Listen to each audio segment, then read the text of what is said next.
ኦኬ እነዚህን ሁለት ቪዲዮዎች አሁን ዛሬ የለቀቃቸው ናቸው። በቻላችሁ መጠን ከፍቻለሁ አይደል ካሜራ ወይ? ያ እነዚህን ሁለት ቪዲዮዎች እስኪ እየገባችሁ ሁላችሁም ላይክ ሪፖስት እያደረጋችሁ ውጡ ጋይስ። በደንብ ግቡና ላይክ ሪፖስት እያደረጋችሁ ውጡ። በተቻለ መጠን ምንድን ነው ከዚህ በፊት እንደነገርኳችሁ እፎይ ቪዲዮ በለቀቀ ቁጥር ቪዲዮን ዳውንሎድ እያደረጋችሁ በራሳችሁ የቲክቶክ ሊሆን ይችላል፣ የዩቲዩብ ሊሆን ይችላል፣ እንዲሁም የፌስቡክ አካውንት ቻናል ካላችሁ ማለት ነው እዛ ላይ ቪዲዮዎችን ልቀቋቸው። እሺ እጅግ በጣም ትምህርታዊ ሰዎች ሊማሩባቸው አዌርነስ ሊያገኙባቸው የሚገቡ ቪዲዮዎች ስለሆኑ ማለት ነው። በተቻለ መጠን ወቅታዊ በተለይ ጉዳዮች ሲሆኑ ገብታችሁ ሁላችሁም ላይክ ሪፖስት እያደረጋችሁ የእሱን ቪዲዮ ማለት ነው እናንተ ደግሞ ዳውንሎድ እያደረጋችሁ በራሳችሁ ቻናል መልቀቅ ትችላላችሁ። እሺ እይታው አንድም ሊሆን ይችላል ሁለትም ሊሆን ይችላል። ኖ ማተር እሱ ማተር አያደርጋችሁ። ምናልባት ደጋግማችሁ ትለቁ እይታችሁ እየጨመረ ስለሚመጣ ማለት ነው ችግር የለውም። እይታ ማተር እንዳያደርጋችሁ። አንድም ሰው አየው፣ አንድ ሺህም ሰው አየው፣ መቶም ሰው አየው ችግር የለውም። እሺ አንድ ሰው ጋር ራሱ መድረስ ከቻላችሁ እጅግ በጣም ትልቅ ነገር ስለሆነ ማለት ነው። እና እንደዛ አድርጉ፣ ሁላችሁም ጫኑት። በተለይ ፌስቡክ እና ቲክቶክ የምትጠቀሙ ከሆነ ማለት ነው እንደዛ አድርጉ። እነዚህ የዛሬ ቪዲዮዎች ናቸው ሁለቱ፣ ይሄና ይሄ ማለት ነው። እየገባችሁ ሁላችሁም ሪፖስት ላይክ እያደረጋችሁ ውጡ ማለት ነው። ያው ከሰሞኑ ጉዳይ ጋር በተያያዘ በተለይ ትግራይ ክልል አካባቢ ያው እንግዲህ የትግራይ ክልል በነገራችን ላይ በተለይ በሃይማኖታቸው እጅግ በጣም ሰላማዊ ክርስቲያኖች ናቸው እና በሃይማኖታቸውም ድርድር አያውቁም። ከማንም ጋር መነካካትም አይፈልጉም። ተቻችለው የሚኖሩ ክርስቲያኖች ናቸው። ያው እኔ በግሌ አውቀዋለሁኝ፣ ተምሬያለሁ እዛ ግቢም እና በጣም በሃይማኖታቸው ሰላማዊ ሰዎች ናቸው። እንደዚሁ ዩኒቨርሲቲም ቢሆን የትኛውም ኢንስቲትዩሽን ላይ ሌሎች የሃይማኖት ተከታዮች አሉ። እጅግ በጣም ሰዎችን ሁሉ እኩል የሚያዩ ህዝቦች ናቸው። ነገር ግን አሁን ምን እየተመለከትን ነው? በሙስሊሞች ቪክቲም ሜንታሊቲ በመጠቀም እሱን በመያዝ ማለት ነው ተጎዳን እያሉ ክርስቲያኖች የስግደት ቀን በሚሰግዱበት ሰዓት ማለት ነው በራሳቸው ሞንታርቦ ይዘው መጥተው አላሁ አክበር እያሉ ህዝቡን ሲበጠብጡ ነበር፣ ቤተክርስቲያን ድረስ መጥተው ማለት ነው። እና በዚህ ሁኔታ የተነሱ ወከባዎች ነበሩ። ህዝቡ በጣም ሰላማዊ እንደሆነ ይታወቃል፣ የትግራይ ህዝብ። በዛውም ልክ ደግሞ በሃይማኖቱ በክርስትናው የማይደራደር ህዝብም እንደሆነ በደንብ እናውቀዋለን። እና አይኖ እነሱ ሁልጊዜ ማወክ ማሸበር ነው ሙስሊሞቹ ስራቸው። ከመጀመሪያውም ጀምሮ ስንመለከት በሰባተኛው መቶ ክፍለ ዘመን አካባቢ ምን ያህል ሰላማዊ መሆናቸውን የምታውቁት የአክሱም የትግራይ ሰዎች ማለት ነው። ሙሐመድ እንኳን ከመካ ወደ መዲና ሲሰደድ ዘመዶቹን ወደዚህ ነበር የላከውና በሰላም ነበር ንጉስ እንኳን የተቀበላቸው። በሰላም ተቀብሏቸው አስተናግዷቸዋል። ምክንያቱም ክርስትና ሰላማዊ ነው። ምክንያቱም ክርስትና ሰላምን ስለሚሰብክ ማለት ነው። ስለዚህ በሰላም ተቀብሎ በሰላም ሸኝቷቸዋል። አንዳች ያደረጋቸው ነገር እንኳን የለም። ነገር ግን ዛሬ ላይ በተቃራኒ ነው እየሆነ ያለው። ህዝቡ ደግሞ ይሄንን አዌር ማድረግ ይገባል ማለት ነው። በተለይ ህዝቡ ይሄንን ነቅቶ ሃይማኖቱን መጠበቅ መቻል አለበት። እና ሜቢ ፎይ እዚህ ላይ የምትለው ካለ በልና ወደ ዛሬው ርዕሳችን እንገባለን።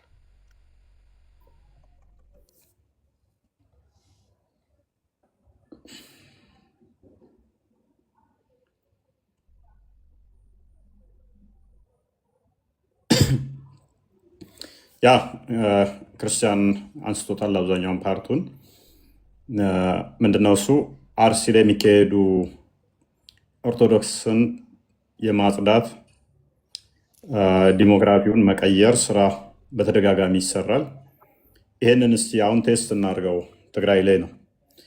ድሮ እኛ አካባቢ ምን መሰለ የሚደረገው፣ የፋሲካ ጾም ለታ ያክፍለት ምን እንደሚደረግ ታውቃለህ? ቢላ ይሳላል አስቀድሞ ይታወቃል። ወደ ኦሮሚያ ክልል ላይ እንደዚህ ያውቁታል፣ ሁሉም ያውቀዋል። ብጠይቃቸው ያውቁታል። አክፍል አካባቢ ላይ አብይ ጾም ላይ ቢላ እንደሚሞረድ ይታወቃል። እና ቢላ ይሞረድልሃል። ለምን እንደሆነ ታውቃለህ? ለበግ ምናምን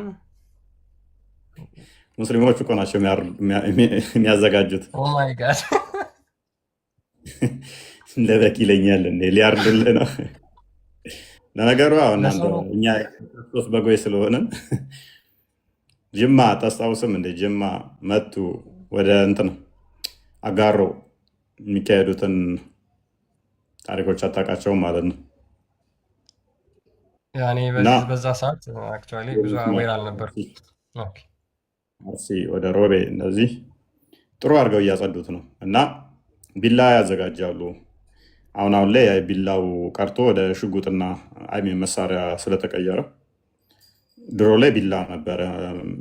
እናት አባቶች የምጠይቃቸው ሙስሊሞች ቢላ የሚያዘጋጁት ለመቼ ነው ብትላቸው ለፋሲካ ነው ይለዋል። ቀደም ያሉ ተለቅ ተለቅ ያሉ ብጠይቅ ይነግረዋል።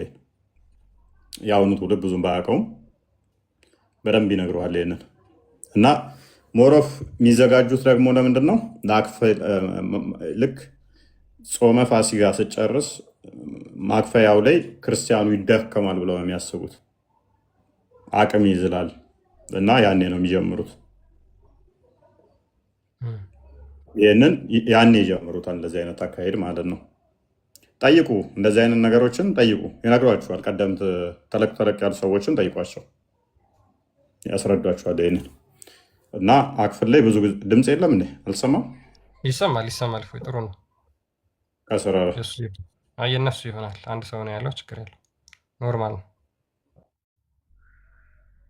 ይሰማችኋል አይደል? ከስር ይሰማል ያሉ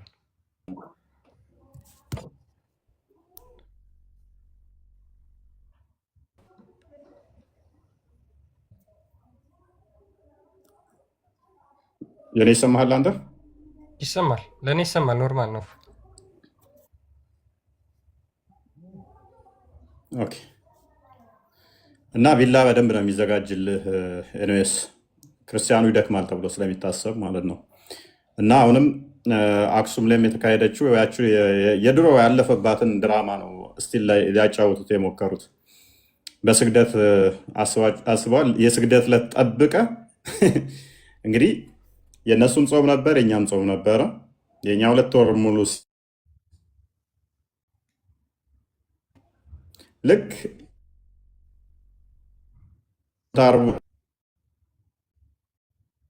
ትንሽ ይቆራረጣል። አይ ቲንክ የፎይ ላግ እያደረገበት ነው ይመስለኛል።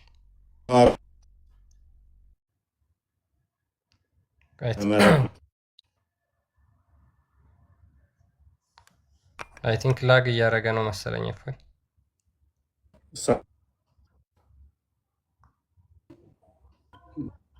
ቆይ አሁን ተመልሰዋል። እፎይ ትንሽ ላግ እያደረገ ነበር።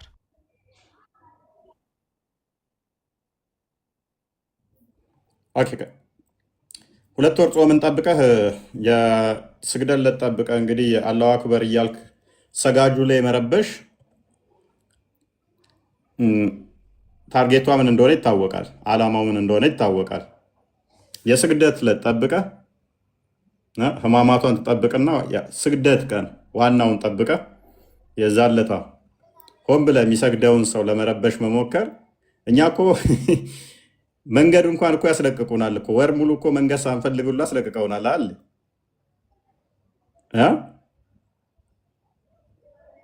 የስግደት ቀን ይጠብቁና ሆን ብለው ይረብሿል። ከዛ በኋላ ተነካም ብለው ይላሉ። ራሳቸው ነገር ፈልገው ማለት ነው። ግን እኔ ጥያቄ አለኝ። እንግዲህ ከመካ ተሰደው በመጡበት ወቅት ላይ የአክሱም ንጉሥ ነው የተቀበላቸው አይደለ? ስለ አክሱም ንጉሥ ምንድን ነው እስልምና አስተምሮቱ? አንዴ ቡሃሪን አንዴ ክፈተው። ቡሃሪ 434 አይዶን ነው እየተቆራረጠ ይሆን አይሆን? ጥሩ ነው። አሁን ጥሩ ነው። ኦኬ አንዴ ክፈትልን። እሺ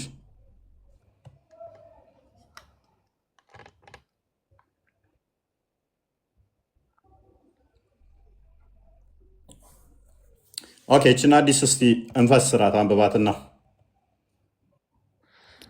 ያ ይቺ ሀዲስ ቡሃሪ 434 ላይ የሚገኝ ሀዲስ ነው። ያን ጊዜ እንግዲህ ሙሐመድ ዘመዶቹን ወደ አክሱም ልኮ ነበረ። ወደ አክሱም ልኮ እነሱ ደግሞ እዚህ በነበሩበት ሰዓት ያዩትንና የተመለከቱን ስለ ማርያም ቤተክርስቲያን እንግዲህ ታውቃላችሁ ሁላችሁም። የአክሱም ጽዮን ቤተክርስቲያን የተሰራችው በ4ኛው ክፍለ ዘመን አካባቢ ነው። ከ340 ዓመተ ምህረት አካባቢ በኋላ ንጉሥ ኢዛና ክርስትናን ከተቀበለ በኋላ የተሰራች ጥንታዊት ቤተክርስቲያን ነች። ማለትም እስልምና ከመወለዱ ሙሐመድ ከመጸነሱ ከ420 ዓመት አካባቢ በፊት የተሰራች ጥንታዊት ቤተክርስቲያን ነች እና ስለዛች ስላዩት ቤተክርስቲያን የሙሐመድ ቤተሰቦች ማለት ነው ሄደው ለሙሐመድ ያወሩለታል። ጥንታዊት ቤተክርስቲያን ነች እና ሙሐመድ ደግሞ ይሄንን በተመለከተ እነዚህን ክርስቲያኖች በተመለከተ አንድ ያለውን ነገር ላስነብባችሁ። አይሻ እንደተረከችው ይላል ናሬትድ አይሻ ኡሙ ሰላማ ቶልድ አላስ ሜሴንጀር አባውት ኤ ቸርች ዊች ሺ ሃድ ሲን ኢን ኢትዮጵያ። ኡሙ ሰላማ ለሙሐመድ ማለትም ለአላህ መልእክተኛ ማለት ነው ኢትዮጵያ እያለች ስለተመለከተችው ቤተክርስቲያን ነገረችው።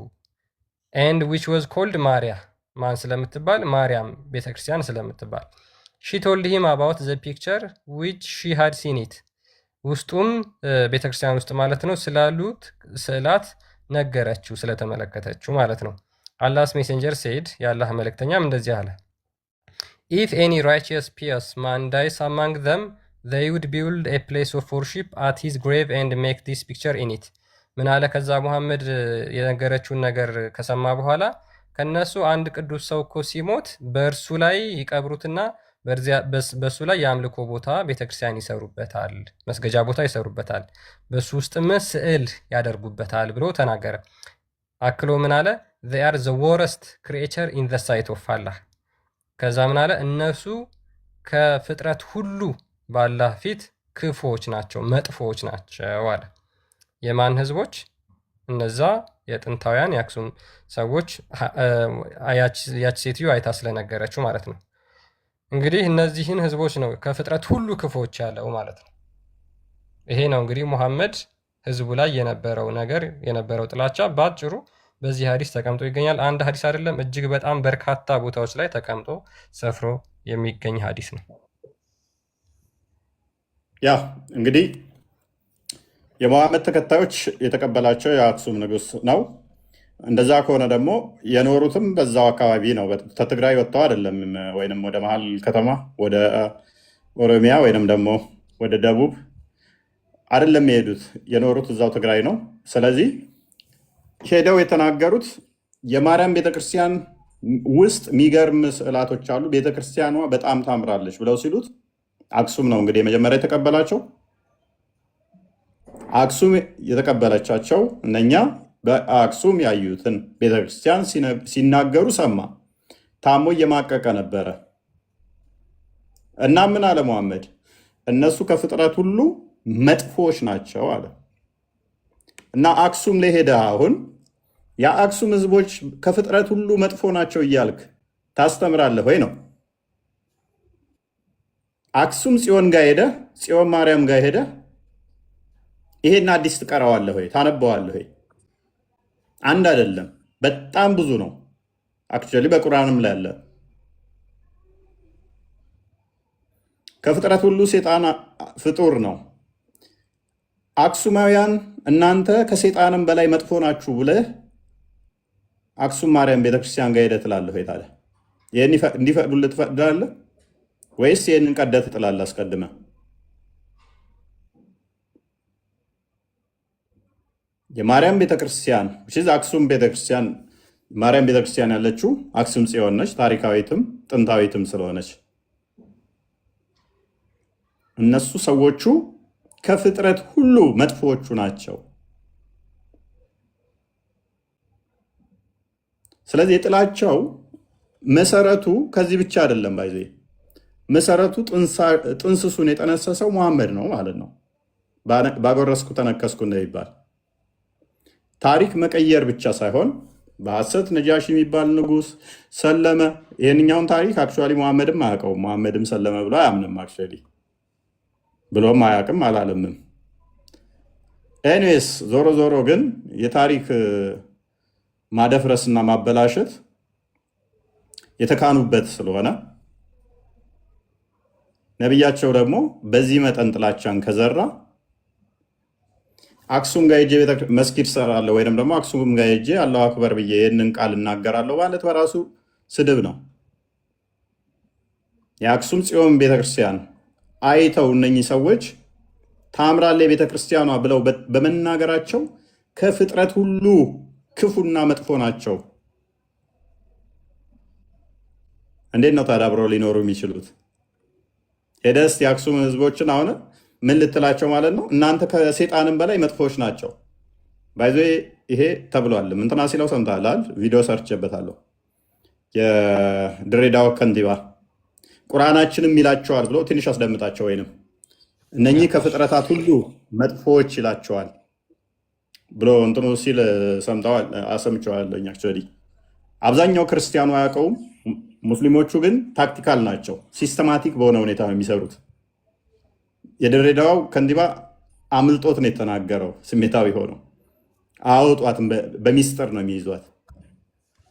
ቁርአኑ እንደሚለው፣ ሐዲሱ እንደሚለው፣ መጽሐፉ እንደሚገልጸው ትግራዮችን እንዴት እንደሚገልጻቸው አምልጦት ተናግሮታል። ይህንኛው ኢቨን ትግራዮች ያውቁታሉ። አይዶን ነው የሚያውቁ አይመስለኝም። ዚስማች ሶሪ እንደዚህ ጥላቻ እንደተዘራባቸው መጽሐፍቶቹ ላይ እንዳሉ እነኚህ ትንሾች ናቸው። ገና የምናወጣቸው አሉ። ቀጣይ ኔስ ቀጥልሽ። ያ ይሄ እንግዲህ የምታዩት ግለሰብ ማለት ነው የድሬዳዋ አይ ቲንክ መስተዳድር ነው መሰለኝ ነው ሙስሊም ነው እና ስለ ትግራዮች አንድ የተናገረው ነገር ነበር በአንድ ወቅት እና ያ ሃይማኖቱ ላይ ያለውን ነገር ጠቅሶ ነው እየተናገረ ያለው ሙስሊም በመሆኑ ማለት ነው። እና የሚሉትን አዳምጡት። እኮ ይናገራል። አሁን ካዕባን ያፈርሳሉ ብሎ እኮ ቁርአን እኮ ይናገራል። አሁን ካዕባን ያፈርሳሉ ብሎ እኮ የሚናገረው አስሓቡል ፊል ይላል እኮ። አስሓቡል ፊል ማለት የአብርሃም ልጆች ናቸው። የአብርሃም ልጆች ሌላ ቦታ አይደለም፣ አንዱ ትግራይ ናቸው። ከሰው ዘር ያልተፈጠሩ እንደውም ዳቢሎስ ከእነሱ ይሻላል ብዬ ተስፋ አደርጋለሁ። ዳቢሎስ እኮ እንደነሱ አይነት ተንኮል የለውም። በቃ ሲፈልግ ይለብጣል፣ ሲፈልግ የፈለገውን ነገር ነው እንጂ የሚያደርገው። እነሱ ቢመጣ እሱም የኔ አካል አይደሉም ብሎ ነው የሚክዳቸው። በህይወት እንኳን ኖሮ ብትጠይቃቸው ይህንን ሊገልጹ አይችሉም። ኦኬ ያ ከፍጥረት ሁሉ መጥፎ ናቸው የሚለውን ናሬሽን ከፍጥረት ሁሉ መጥፎ ናቸው የሚለውን ትረካዞ ነው እንግዲህ ቁርአናችንም ይለዋል። ትግራዮችን ከፍጥረት ሁሉ መጥፎ ናቸው ቁርአናችንም ይላቸዋል ብሎ የተነሳው ምንድነው? አስተምሮቱ ስለሆነ ነው፣ እምነቱ ስለሆነ ነው። እምነቱ ምንድነው? እሱ ትግሬ ማለት ከፍጥረት ሁሉ መጥፎ ነው ከሴጣንም መጥፎ ነው። ውሽስ ከፍጥረት አንዱ ሴጣን ስለሆነ ይህንን ትርክት የተነሳው ምንድነው? የማርያም ቤተክርስቲያን አለቻቸው አክሱም ጽዮን፣ እነሱ ከፍጡራንም መጥፎ ናቸው የተጠሉ ናቸው የሚለውን አስተምሮ ስለተነሳ ነው። አሁን አክሱም ጽዮን ጋር ሄደህ አክሱም ጽዮንን እያየህ ደም አይናቸው የሚለብሰው ለምንድን ነው? አስቀድሞ ነብያቸው ስላለ። የምን ቤተክርስቲያን አስመርና አሳያቸው። ማርያም ቤተክርስቲያን። አዲሱ መልሰው የማርያም ቤተክርስቲያን ማርያም የሚለውን አስመሩበት። ኢትዋዝ ኮልድ ማርያም ያ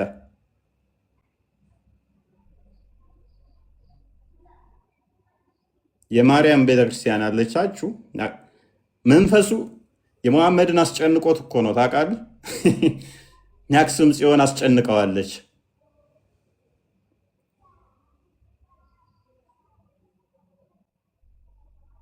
ከሰይጣንም መጥፎ ናቸው።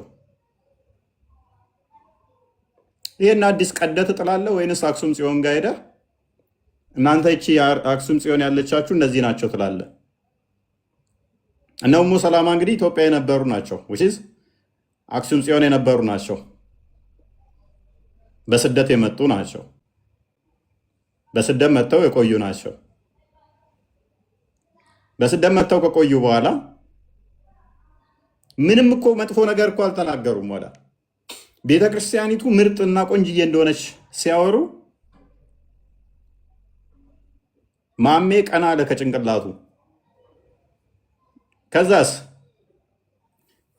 እነሱ ከፍጥራን ሁሉ መጥፎ ናቸው አለ።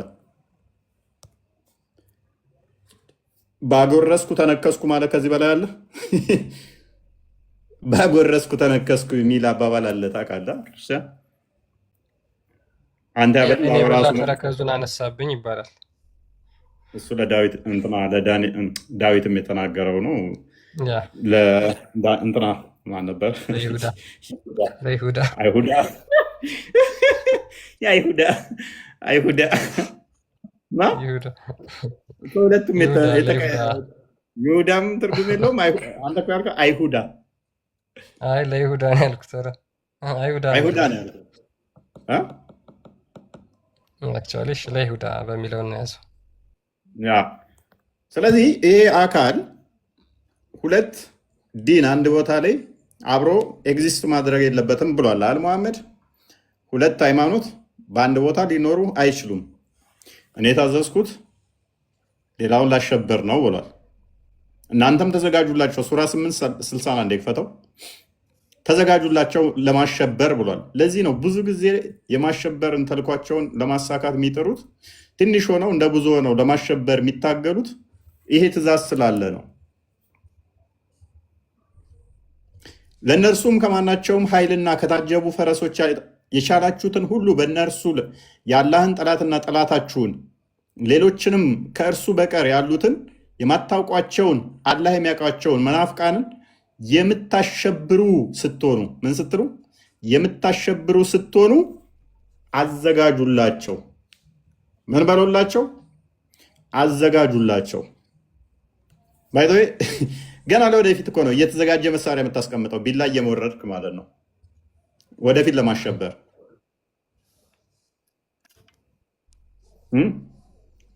ስግደት ላይ ሞንታርቦ ዘህ አላሁ አክበር ብለህ የምታሸብረው ሰላም ስለሌለህና ይሄ ትእዛዝ ስላለ እኮ ነው።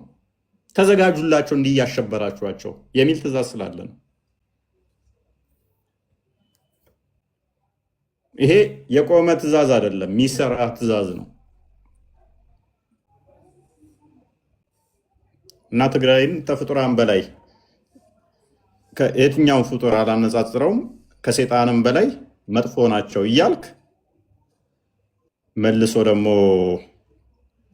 ተበደልን፣ ተሰደብን፣ ተነካን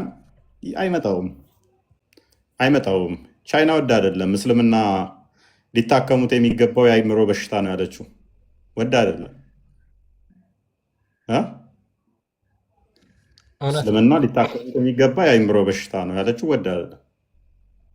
ጃፓኖችን ባና ያደረጉ አይደለ ሙስሊሞች እንዳይመጡባቸው እና እንዳይቀበሩባቸው ነው ብቻ እንደዛ ነገር እንትን ብላለች። እንትን እያለ ነበር ምንም አይነት እስልምና እንትን እንዳይሉ። ኢቨን ኢሮፓኖች እኮ ናቸው አሁን ያበላሿቸው። የአረቦቹን አይተሃል አይደለ? ሙስሊሞቹን እነኚህ ዋብዮቹን ከኛ በላይ አታውቋቸውም። እያባለጋችኋቸው ነው። እኛ እየገረፍን ከአረብ ምድር ላይ እያባረርናቸው ነው። እናንተ ግን ቦታ እየሰጣችሁ እያባለጋችኋቸው ነው እያሉ ነው አረቦቹ።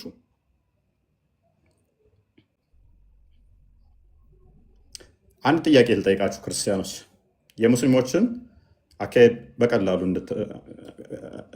እንድትረዱት። ሳውዲ፣ ዱባይ፣ ቃታር ወይ እንደዚህ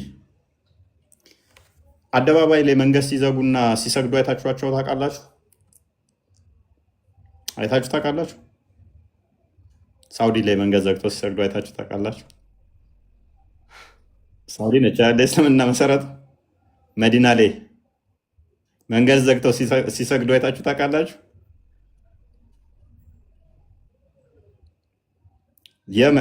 ሳውዲ፣ መዲና፣ ዱባይ መንገድ እየዘጉ ይሰግዳሉ? በፍጹም አያደርጉትም። አይቻልም። ገርፈው ነው የሚለቋቸው። እና ለምን ይመስላችኋል ክርስቲያን ያሉበት ቦታ ላይ ሆን ብለው ሞንታርቦ ትልልቅ እየከፈቱ የሚረብሹት?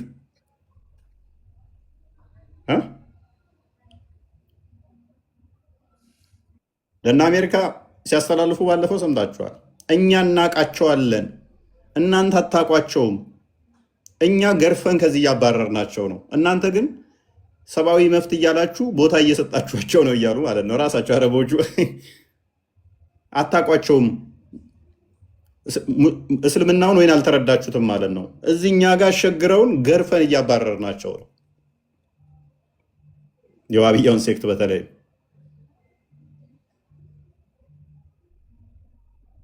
የጎዳና ደፍጠር ብለው አስበዋል። ሳውዲ ላይ መንገድ ዘግተው ሲሰግዱ እ? አስለቃሽ ጭስ አይደለም የሚለቅባቸው፣ ቀጥታ መትረየስ ነበር የሚነዳ እንትን የሚለቅባቸው። አያስቡትም እንኳን ሊያደርጉት ማለት ነው። አደባባይ እዚህ ይመጣና ግን ከሳውዲ በላይ እኛ ነን። እንግዲህ ሳውዲ ነች አሁን በእስልምናው ኤግዛምፕል ተደርጋ የምትወሰደውማ የሸሪያ የምትተዳደረው እሷ ነች። አይደረግም፣ እዛ አይቻልም። በእቷቸዋል አረቡ ምድር። አሁን ኢንካም ስለሚያመጣላቸው ብቻ ነው፣ ገንዘብ ስለሚያገኙበት ብቻ አረቡ ምድር እንጂ እስልምናው በእቷቸዋል። ኢግኖር አድርገውታል። እነ ዱባይ ቱሪዝም ላይ ነው አሁን ፎከስ የሚያደርጉት። ሳውዲም በጣም ትልልቅ ሜጋ ፕሮጀክቶችን ጀምራ ፎከስ እያደረገች ያለችው እንደ ሳውዲ ቱሪዝም ላይ ነው። ቱሪስቶችን እንዴት አድርጌ ስባለው ነው። ሃይማኖቱ ትክክል እንዳልሆነ በደንብ ተረድተውታል። ግን ምንድነው አሁን ላይ ገቢ የሚያገኙበት ስለሆነ ዝም ብለው እያስቀጠሉት ነው ያሉት። ለኢሮፖቹ አትቀበሏቸው፣ እኛ እዚህ ገርፈን ያባረርናቸውን አክራሪ ሙስሊም ነን የሚሉትን አትቀበሉ እያሉ ነው። ድጋፍ አትስጧቸው እያሉ ነው። ከለላ አትስጧቸው እያሉ ነው።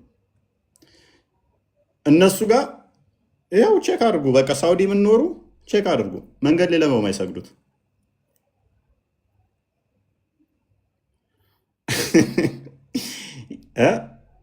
ኢትዮጵያ ላይ በጣም ቢዚ ሆነው ነው መንገድ ላይ የሚሰግዱት።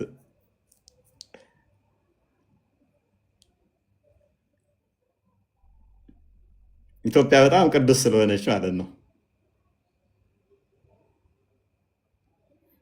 እስቲ ሳውዲ ላይ ሞክሩት፣ ዱባይ አደባባይ ላይ ሲሞክሩት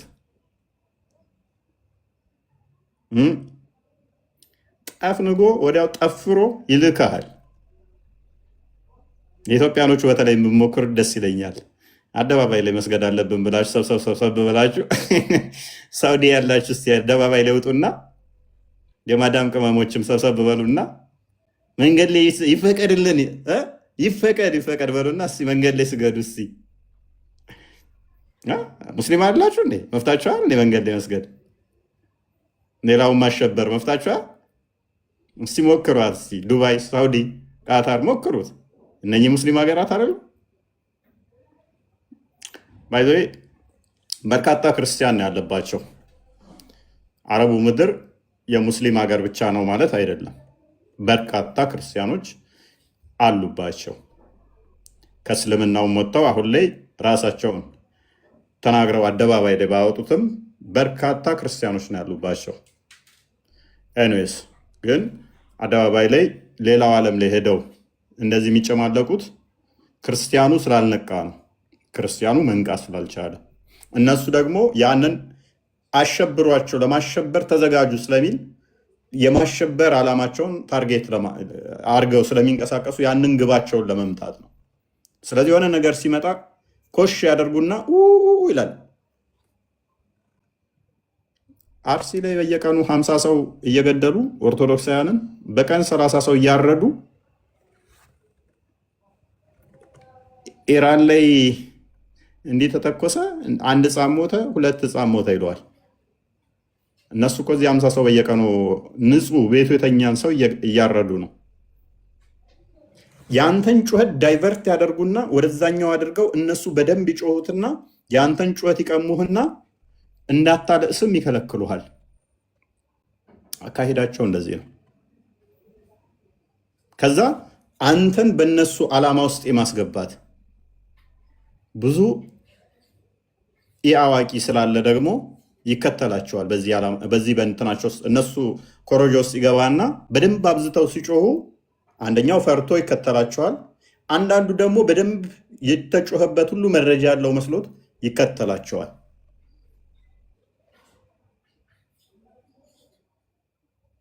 ከዛስ እነሱ አፐር ሃንድ ያገኛሉ ማለት ነው በዚህ ጩኸት። አንተ 50 ሰው ሞቶብህ ታርዶብህ ምንም ሶሻል ሚዲያም ከበሬ ሳታገኝ ሚዲያም ምንም ከበሬ ሳታገኝ እነሱ አንድ ሰው ሳይሞትባቸው አንድ ሰው ላይ ድንጋይ ተወርውሮ ቢፈነከት የእነሱ ከቨሬጅ አግኝቶ የአንተ ክርስቲያን የተባሉት ሚዲያዎቻቸው ላይ ይዘግቡታል። የአንተ ወንድሞች 50 ታርደው ግን እንኳን ሙስሊሙ ሊዘግብልህ የአንተ ክርስቲያኑ እንኳን የአንተ ሞት ሳይዘግብ እከሌ የሚባል ተመስጊድ ሲወጣ በድንጋይ ተፈነከተ ብሎ ይዘግበዋል።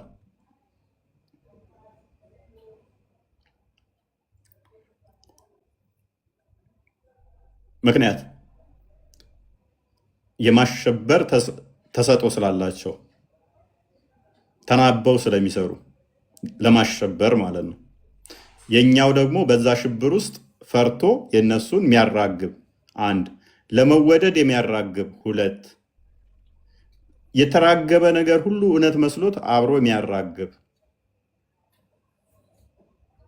በእነኚህ ምክንያት አፐራንድ ያገኛሉ። አይዶን ነው እውነት ይሁን ውሸት ባላቅም ሐሰት ስትደጋገም እውነት ትመስላለች ብሏል አዶልፍ ሂትለር ይባላል። ይበል አይበል አላቅም፣ ነገር ግን እውነት ነው አባባሉ። ሐሰትን በጣም በመደጋገምና አብዝቶ በማጮህ ብዙ ቦታ ላይ ሐሰትን በመበተን ጩኸትን ይቀሙህና እነሱ ተበዳይ ይሆናሉ ማለት ነው።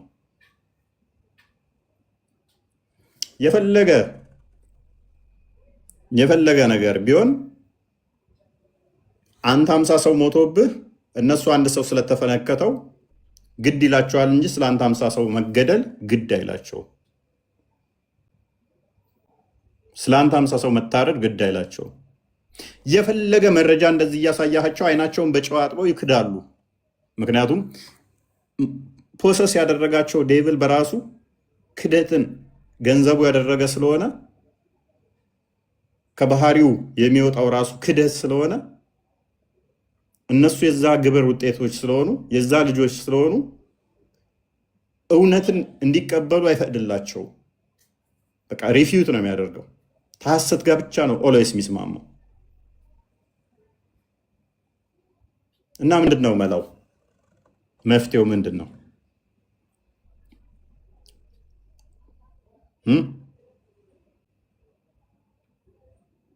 እንደ ቁራ ዝም ብሎ እንትን ማለት ነው መጮ ነው። እንደ እንቆራሪትስ ዝም ብሎ ቋቋቋቅ ማለት ነው።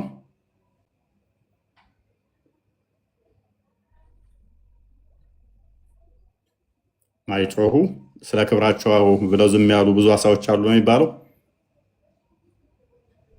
አትሊስት ባጮ እንኳን እንደ እንቆራሪትም እንደ ቁራም እንደ ቁራና እንደ እንቆራሪት ከሚጮሁት ጋር መሰለፍ አስፈላጊ አይደለም። የነሱን ዓላማ አንግቦ መከተል ጤናማ አይደለም። መረጃ ቤዝድ ማድረግ፣ ክሮስ ቼክ ማድረግ፣ እውነትን መሰረት ማድረግ፣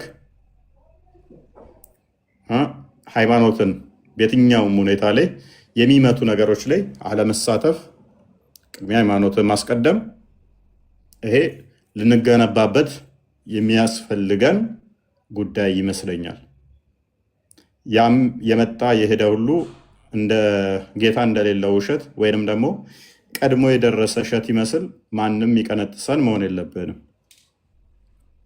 ቀድሞ የደረሰ እሸት አተር የሚሆን ባቄላ፣ በቆሎ የሚሆን ሌላው ነገር ቀድሞ ከደረሰ ቀንጣሹ ብዙ ነው። ምክንያቱም ከሰው ቀድሞ ስለሚደርስ በዓመት አንዴ ነውና ወይ የሚደርሰው እሸቱ አንዱ ናፍቆቱን ሊወጣበት ይቀነጥሰዋል፣ አምሮቱን ሊወጣበት ይቀነጥሰዋል፣ እርቦትም ሊቀነጥሰው ይችላል። ወፎችም እንደዛው ነው። ሌላ አማራጭ የላቸውም። ሌላ ቦታ ላይ የሚሰፍሩበት የላቸውም። ሌላ የሚመገቡት የላቸውም። ቀድሞ የደረሰውን ይቀነጥሱታል። ስለዚህ ቀድመን የተቀመጥን ወንበር እንድንለቅ ሲያዙን አንለቅም ማለትም መልመድ ጥሩ ነው።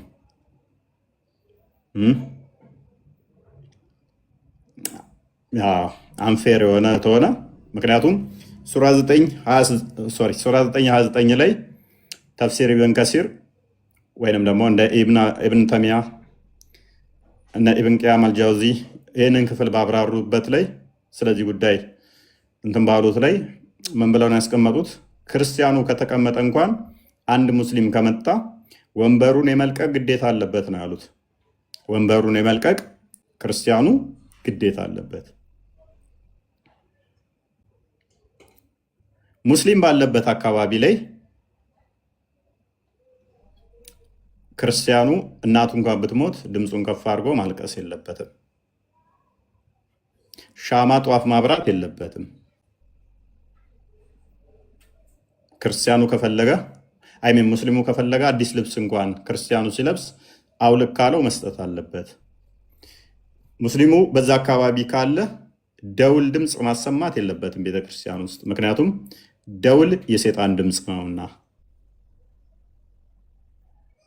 ጸሎቱን ከፍ አድርጎ ማሰማት የለበትም ነው የሚለው። እኔ ያለው የሚያልኩት እናንተው መጽሐፍ ነው የሚለው፣ መጽሐፍቶቻችሁ ነው የሚለው። ስም ጠርቶ ክርስቲያኖችን ብሎ። ስለዚህ አንዳንዴ አስተምሮቱን ጠንቅቆ ማወቅ በጣም ጤናማ ይመስለኛል። ፕሮፓጋንዳቸውን በደንብ ልትረዱት ይገባል። የእስልምና ፕሮፓጋንዳ አሁን ላይ ሙስሊሞቹ የሚሄዱበትን ርቀት ጠንቅቃችሁ ልታውቁት ይገባል። ኡስታዞቹ ልክ እንደዚህ ከሰዓት እባብ ታውቃላችሁ? የከሰዓት እባብ ይባላል። ከ6 ሰዓት እስከ 9 ሰዓት ምናምን ባለው ጊዜ ውስጥ ያለ እባብ ፀሐይ በጣም እንትን ስለሚለው በቃ ለመናደፍ እንዲህ እየተቅለበለበ ነው የሚሄደው። ሞሽን ባየበት ሁሉ ለመናደፍ ይቸኩላል። ብዙ ጊዜ እባብ እይታው ደካማ ስለሆነ ስለማያይ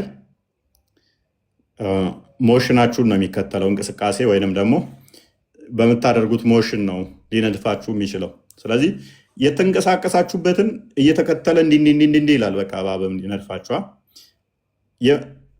ዋብያ ሙስሊሞችም እንደዛው ናቸው። የሆነ ቦታ ላይ እንቅስቃሴ ነገር ካለ ያችን ነገር ለመብላት ያንጃብቡባታል ማለት ነው። ስም ያጠፋሉ፣ ታርጋ ይለጥፉላችኋል። ታዋቂ ከሆናችሁም እንደዛው ሂምሌት የማዋረድ ከዛ በኋላ እንደምንም ብለው በእነሱ ቁጥጥር ውስጥ እንድገቡ ታማኝነታችሁን እንድጣጡ ፈርታችሁ አፍራችሁ ሸምዟችሁ ተሸማቃችሁ ከዛ በኋላ እድሜ ልክ ለእነሱ ተገዢ እንድትሆኑ የማድረግ ስራ ይሰራሉ።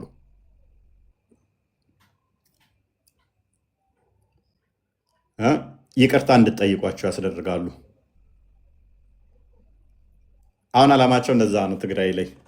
ትግራይን ከፍጥረት ሁሉ መጥፎ ነው ካልከው በኋላ ከሰይጣንም መጥፎ ናችሁ ካልከው በኋላ ይቅርታ ይጠይቋል። ተዛ ወዲያ ሸም ይዛቸዋል ትግራዮች ብዬ አላስብም። የትግራይ ስነ ልቦና እንደዚህ በቀላሉ የምሰብረው ነገር ስላልሆነ ማለት ነው። እንዲህ በቀላሉ በቁጥጥር ስር የምታውለው ስላልሆነ። ኡስታዞቹ ግን ዓላማቸውና እቅዳቸው እንደዛ ነው። መጽሐፍቶቻችን ሲገለጡ ግን ጤናማ የሚያምኑ አይደሉም። ከሰው ጋር የሚያኗኑሩ አይደሉም። እና እንደዛ ነው ክርስቲያን።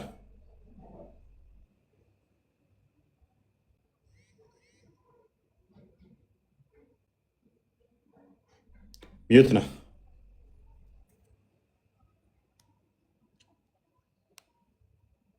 ሚዩት ነህ እያወራ ከሆነ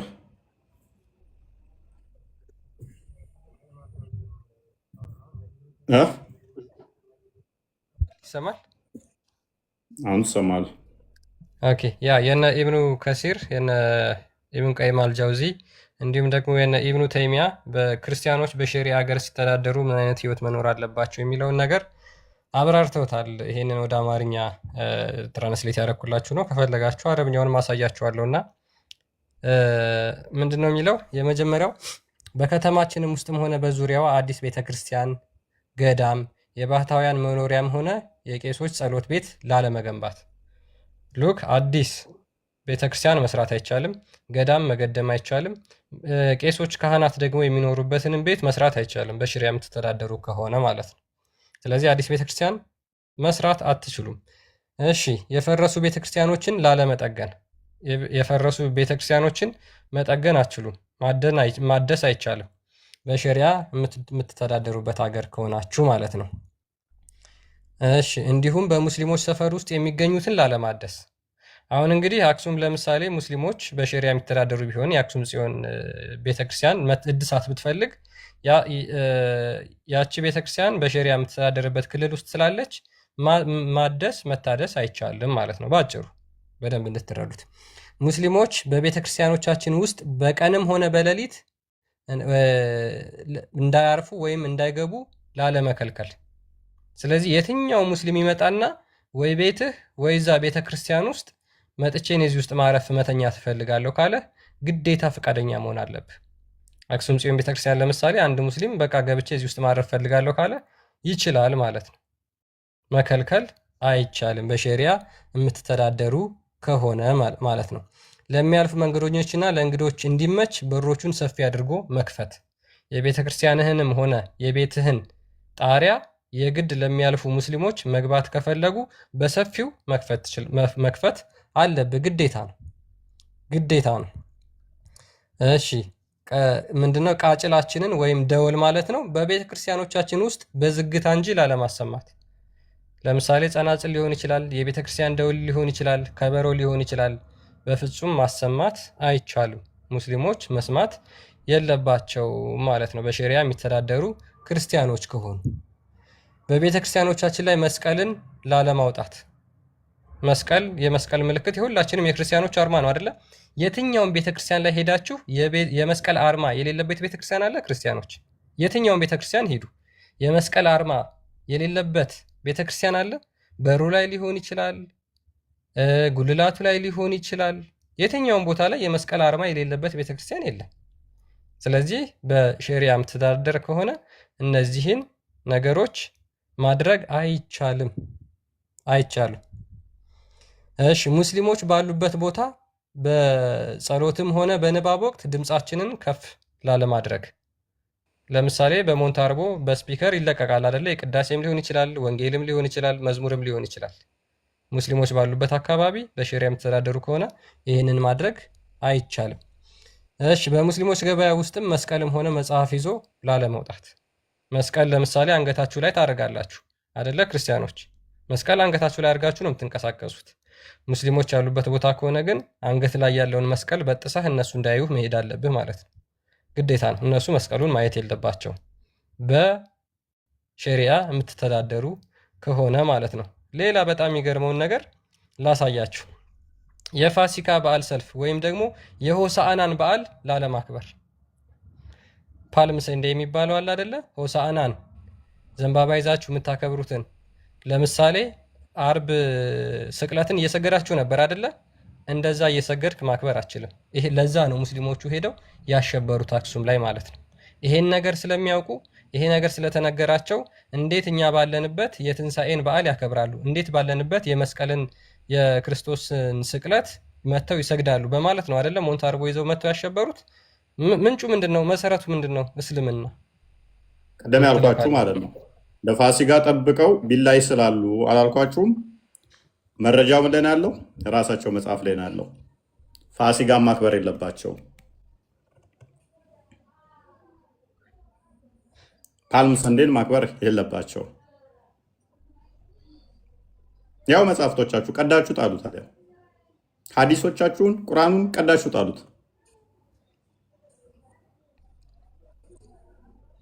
ስለዚህ ፋሲካን ጠብቀ የምታሸብረው ፋሲካ እንዳያከብሩ እኛ ባለንበት የሚል መጽሐፍ ስላላችሁ ነው። ለእኛ ክርስቶስ ታረደ፣ እናንተ ደግሞ ቤዛችሁ ማን ነው? እኛ ለእናንተ ቤዛ ነን።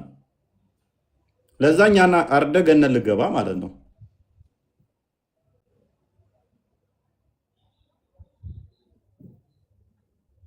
ቀጥል። ትንሽ የተወሰነ ልበላችሁና እናበቃለን። እሺ ከሙታኖች ጋር ወይም ደግሞ አስክሬን በምናወጣበት ጊዜ ድምፃችንን ከፍ ላለማድረግ። ለምሳሌ እናትህ ልትሞትበት ትችላለች። አንድ ካህን ሊሞትብ ይችላል። አንድ ጳጳስ ሊሞት ይችላል። አንድ ዲያቆን ሊሞት ይችላል። በፍጹም ሙስሊሞች ባሉበት ቦታ ድምፅህን ከፍ አድርገህ ሀዘንህን በለቅሶ መወጣት አትችልም። አሁን እየቻልክ ያለው ምንድነው? እሱ ቁጥር ገና ስላልበለጥክ ሱራ 3 28ን እየተገበሩት ነው። ሱራ 3 28 ማለት ምን ማለት ነው? ቁጥር እስከምበልጧቸው ድረስ አስመስሉ፣ በልባችሁ እየረገማችኋቸው በጥርሳችሁ ሳቁላቸው ጓደኛ መሆን ይችላሉ።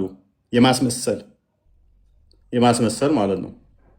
በልቡ እየረገመ በልቡ እየጠላ ይህንን አይተገብርብህም። ፋሲካን እንዳታከብር ብሎ አሁን ይህን የሚከለክለውን አይከለክልህም። ቤተክርስቲያን እንዳታድስ ብሎ አይከለክልህም። ሱራ 3:8 ላይ ግን በውስጡ ይጠላሃል፣ በውስጡ ይረግመሃል፣ በውስጡ ይዘጋጅልሃል። እርግማኑ እንትኑን ይላል። ከዛ ሱራ 8:60 ላይ ማሸበሪያ ያዘጋጅልሃል።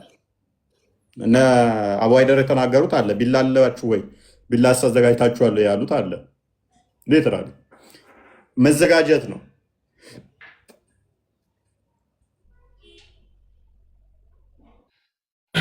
ያ ስለዚህ እስከዛ ምንድነው በቁጥር እስኪበልጡ ድረስ በቁጥር እኩል እስኪሆኑ አካባቢና እስኪበልጡ ድረስ እነዚህን ነገሮች ሲደረጉ ሲያደርጉ ላታዩቸው ትችላላችሁ። ነገር ግን አሳያችኋለሁ፣ መረጃውን አሳያችኋለሁ። የትኛውም አረብኛ የሚችል ሙስሊም ካለ የትኛውም ሰው ገብቶ ማንበብና በራሱ መተርጎም ይችላል ማለት ነው። በሙስሊሞች ገበያ ውስጥ ከአስክሬን ጋራ ሻማን ላለማሳየት፣ ለምሳሌ በቀብር ወቅት ሻማ ወይም ደግሞ ጧፍ ሊበራ ይችላል አይደለ? ሙስሊሞች ባሉበት አካባቢ እንደዛ ማድረግ አይቻልም። አሳማዎችን ላለማርባት ወይም ደግሞ ወይን ጠጅ ላለመሸጥ። አሁን ለምሳሌ ባይዘ እነዚህ ነገሮች ሀረር ላይ በብዛት እየተደረጉ ነው። ወይ ሜይ ቢ ብዙ ሰዎች በውስጥ እንደዚህ አይነት ነገሮችን አድሬስ ያደርጋሉ። ሀረር ላይ እንትኖችን እንዳለ እየከለከሏቸው እያባረሯቸው ናቸው። ነጋዴዎችንም እንደዚህ መጠጥንም ሆነ ምናምን ኢቨን ሀረር ቢራንም እንትን እያሉት መሰለኝ፣ እንደዛ ነገር የሰማው መሰለኝ። ግን ጠቃቅን በዛ የሚተዳደሩትን እንትን እያሏቸው አስወጥተዋቸዋል፣ አባረሯቸዋል። ኢቨን ትምህርት ቤትም እኮ ሸሪያ አድርገዋል። ታውቃለህ፣ እዛ ተማሪዎች አሉ እነዚህ ትምህርት ቤት ላይ ሂጃብ የሚለብሱ እንትን አንድ አይነት ሆኖ ልብሱ ምንድን ነው? ኒቃቢስት ማለት ነው። አይናቸው ብቻ የምትታየው ሰው ዶሚኔት ስላደረጉ እዛ አፕላይ አድርገውታል። እንትን ላይም ወደ 3 ዞን ነው ምናምን፣ ሶማሌም እንደዛ እንትን አለ፣ የሸሪያ ህግ አድርገውታል። እንግዲህ የሸሪያው ህግ ሆኗል። ስለዚህ አሁን ይተገበራል፣ እዛ ይተገበራል። እዛ ያሉት አካባቢ ላይ አሁን ቤተክርስቲያን ማደስ አችልም። የሀረሩ አክቹዋሊ መድኃኔዓለም ቤተክርስቲያንም ብዙ እንትኖች አሉበት፣ ሽኩቻዎች አሉበት። ለማስፈረስ ብዙ እየጣሩ ነው። እንቅስቃሴዎቻቸው ብዙ እንትኑን ነስተውታል። አስቀድሞ ናሬሽኑን ተነጥቀን ቤተክርስቲያኑ መፍረስ አለበት። ጀጎል ግንብን ዘሆል ታሪካዊ እስልምና ለማድረግ እንቅስቃሴዎች ስላለ እዛ ውስጥ የመድኃኔዓለም ቤተክርስቲያን አይ ቲንክ ቆየው ካየሁት መድኃኔዓለም ቤተክርስቲያን መሰለኝ መግቢያው አካባቢ ላይ ያለ አለ፣ ምርጥ ቦታ አደባባይ አለ ፊት ለፊቱ። እሱም ቤተክርስቲያን ብዙ ነው እንቅስቃሴው እንዲፈርስ ያለው የሚደረገው። ታሪካዊ ቤተክርስቲያን አይ ቲንክ በአፄ ሚኒልክ ጊዜ የተሰራ ምናምን ይመስለኛል። ረጅም በዩኔስኮም የተመዘገበ ነው። ነገር ግን እንዲፈርስ የማድረግ ስራዎች ተደጋጋሚ እንትን ይላሉ። ወደ ሸሪያው እዛ እየሄዱበት ስላለ ማለት ነው። የማሸበሩ ክርስቲያኑ አብዛኛው ለዘብተኛ ስለሆነ ማገባን ያድርገ ምን አጨቃጨቀኝ አይነት ስታፍ ማለት ነው። እሱ ጋር ማይመጡለት ይመስለዋል። ጋይድ እሺ ምን ይላል? ሽርክን በይፋ ላለማሳየት ይላል። አሁን እዚህ ጋር እንግዲህ ሽርክ የሚሉት ምንድነው? ለምሳሌ እኛ ክርስቲያኖች በስላሴ አማኞች ነን። ስላሴን ማመን ደግሞ እንደ እስልምና ሽርክ ነው። ስለዚህ ስለ ስላሴ መስበክ አይቻልም፣ ስለ ክርስቶስ መስበክ አይቻልም። ለእነሱ መስቀል ማሳየት ሽርክ ነው። ያንን ማድረግ አይቻልም ሙስሊሞች ባሉበት አካባቢ በሸሪያ የምትተዳደሩ ከሆነ። እሺ ሰዎችን ወደ ሃይማኖታችን ላለመጋበዝ ወይም ደግሞ ላለመግባባት።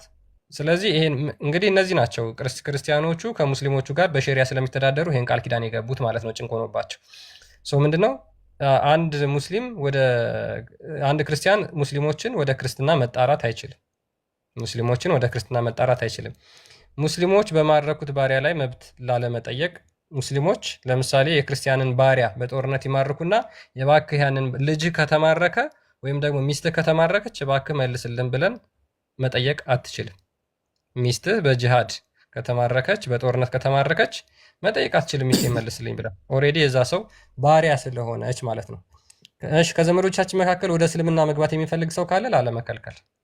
ስለዚህ አንድ ለምሳሌ እህትህ ወንድም ሊሆን ይችላል ወደ እስልምና መግባት እፈልጋለሁ የሚል ካለ እባክህ ይሄ እውነት አይደለም እና እዚህ ተማርና እውነቱን እወቅ ብለህ መከልከል ወይም ደግሞ ማስተማር አትችልም ማለት ነው። ያንን ሙሉ ፍቃድ ሰጥተህ ወደዛ እንዲገባ ማድረግ ግዴታ አለብህ። እሺ፣ በየትኛውም ቦታ ብንሆን የራሳችንን የተለየ ልብስ ለመልበስ ይሄ ደግሞ ምንድነው እንደ ዩኒፎርም ማለት ነው። ሙስሊሞች በሚኖሩበት ቦታ ላይ ክርስቲያኖች ዩኒፎርም ማድረግ አለባቸው። የራሳቸውን መለዮ ልብስ መልበስ አለባቸው። ለምሳሌ እናንተ ተማሪ ልትሆኑ ትችላላችሁ፣ ሰራተኛ ልትሆኑ ትችላላችሁ። ያ መታወቂያችሁ ነው፣ የተማሪነታችሁ የሰራተኝነታችሁ መለያ ነው ማለት ነው። ስለዚህ እነዚህ ክርስቲያኖቹ ደግሞ ከሃዲ ለመሆናቸው መለያ ዩኒፎርም ይበጅላቸውና ይሰጣቸዋል። እሱን ነው መልበስ ያለባቸው ሙስሊሞች በሚኖሩበት አካባቢ። እንቀጥል። በአለባበስ በጥምጥም በጫማ ወይም በፀጉር አሰራር ሙስሊሞችን ላለመምሰል። ስለዚህ ሙስሊሞችን መምሰል በየትኛውም አለባበስ በምናምን አይቻልም። ጫማቸውንም የእነሱን አይነት ማድረግ አይቻልም። አለባበሳቸውንም አጠማጠማቸውንም እነዚህና የመሳሰሉትን ነገሮች ማድረግ አይቻልም። እሺ፣ በንግግራቸውም ላለመናገርና በቅጽል ስማችን ላለመጠራት። ለምሳሌ የክርስትና ስም ይኖራችኋል ሁላችሁም ብዬ አስባለሁ። ክርስቲያኖች ኦርቶዶክሳውያን ከሆናችሁ በተለይ የክርስትና ስም ሊኖራችሁ ይችላል። ወልደ ማርያም ሊሆን ይችላል። ለምሳሌ ኃይለ ኢየሱስ ሊሆን ይችላል ስማችን ማለት ነው። በዛ ስም መጠራት በፍጹም አይቻልም፣ በሸሪያ የምትተዳደሩበት አገር ከሆነ ማለት ነው። የጭንቅላታችንን የፊት ለፊት ፀጉር ላለመላጨት። ስለዚህ የግድ ከነሱ የፀጉር ስታይል ለመለየት አንተ የፊት ፀጉርህን ቁንጮ አድርገህ እነሱን መምሰል የለብህም ማለት ነው። ሌላው ምንድነው ወገባችን ላይ የራሳችንን መታወቂያ ቀበቶ ለማሰር የውርደት ምልክት ስለሆነ ይሄ ጂዚያ ሲከፍሉ ምናምን የሚያሳዩት የራሳቸው የሆነ ቀበቶ አላቸው። እሱን ቀበቶ ታጥቀው ዘወትር መንቀሳቀስ አለባቸው።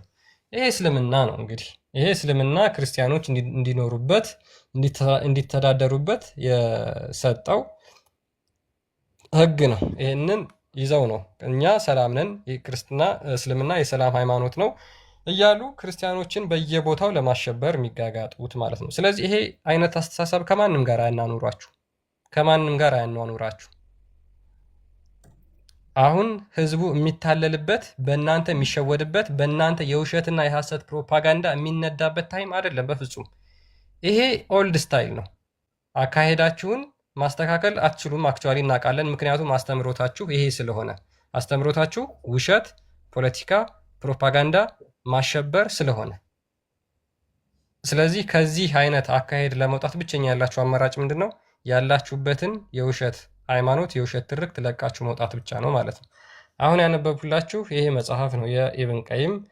በጣም ኦልሞስት ሁሉም ማለት ይቻላል ስኮላሮች ይህን መጽሐፍ ያምኑበታል፣ ጽፈውታል ማለት ነው። ይኸው ኢብን ቀይም አብደላ ኢብን ሙሐመድ ኢብን አቢበከር ኢብን ቀይም አልጃውዚ ሩሊንግ ኮንሰርኒንግ ዘ ፒፕል ኦፍ ኮቨናንት፣ ቃል የተጋባችኋቸው ሰዎች እንዴት ነው መኖር የሚችሉት የሚለውን መጽሐፍ በጻፈበት ላይ ቮሊዩም 3 ኢብኑ ተሚያም በተመሳሳይ ይሄንን እንትን ይለዋል። ኢብኑ ተሚያም ከዚህ የባሰ ነው እንጂ ያነሳዋል ለሚያስቀምጠው። ኢብን ከሲርም በተመሳሳይ ያስቀምጠዋል። ይሄን ፓክት ኦፍ ኡመርን ካነበባችሁ በደንብ እዛ ላይ ግልጽ ያደርገዋል። ፓክት ኦፍ ኡመር ወይም ደግሞ ኢብን ከሲር ሱራ 9 ወይም ደግሞ ኢብን ተሚያ ወይም ደግሞ ኢብን ቀይም አልጃውዚ እንዴት አድርገው ክርስቲያኖችን ማሰቃየት እንዳለባቸው፣ እንዴት አድርገው አፐር ሃንድ ሲያገኙ ክርስቲያኖችን ማጥፋት እንዳለባቸው የሚናገር ነው። ለበለጠ መረጃ ክርስቲያን ናይጄሪያ በሉና ምን ያህል ሰፈር እያደረጉ እንዳለ ቼክ አድርጉ። በየቀኑ 20 30 ካነሰ 100 200 ሰው በአንድ ቀን እየታረዱ ነው በየቀኑ እስከ ትናንትና ድረስ። ክርስትና በናይጄሪያ በሉና መረጃዎችን ቼክ አድርጉ። በየቀኑ ማለት ነው እስከ ትናንትና ድረስ ቼክ ማድረግ ትችላላችሁ። ያልሞቱበት ቀን የለም። ፐርዴይ በትንሹ ከ20 ሰው በላይ ይሞታል ኦን አቨሬጅ ናይጄሪያ ላይ ክርስትና እንዴት ነው በሉና ቼክ አድርጉ። ኤኒዌይስ የሆነ ሰዓት ላይ ትንሽ እንደመወራት ተብሎ እንትን ብሎ ነበረ፣ ግን ምንም የቆመላቸው ነገር የለም። ትራምፕም የተወሰነ እንትን ብሎ ስቲል አልቆመም። የዓለም መንግስታት የተወሰኑ ንግግር እንደማደረግ ተብሎ ነበረ። ቪዲዮዎቻቸው ስታያቸው እንዴት እንደሚዘገንን አንገቶቻቸውን ሲቀነጥሷቸው አላሁ አክበር እያሉ እንዴት እንደሚዘገንን እና ያ የአርሲው ከናይጄሪያው የሚለየው ምንድነው? እሱ ሲያርዷቸው እና ሲገሏቸው ብዛት ማታ ላይ ነው አይደል? ማታ ላይ ነው። እነኚህ ቀጥታ ቪዲዮ እየቀረጹ ነው የሚያርዷቸው። ቀጥታ እያሳዩ እንመጣላችኋለን እናንተንም እያሉ እየቀረጹ ነው የሚያርዷቸው። ቀጥታ እየታዩ ታዘጋብኛለች። ጽሁፍ ነው ያዘጋዋል፣ ቪዲዮ አይደለም። ግድያ ምናምን ነገሮች ካነበብክ ይዘጋል። እነግራቸዋለሁ። ዝም ብዬ እንደዚሁ ንገራቸው።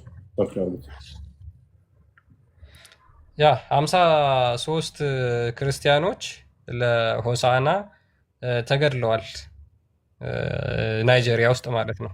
አማርኛ ቀይረውና ወደ አማርኛ ቀይረዋል።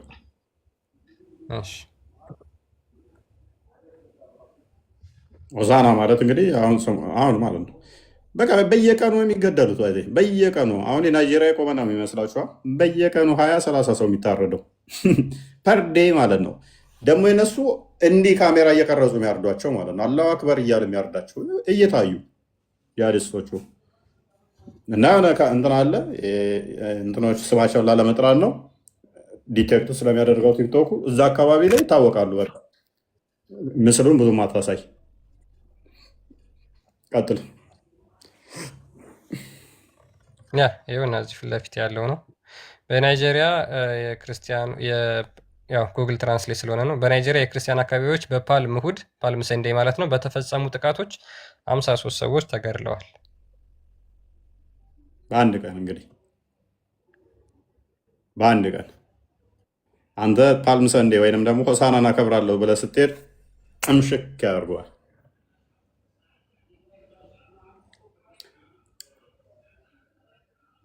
ሲያስረዱ ራሱ በጣም ነው እንትን የሚለው።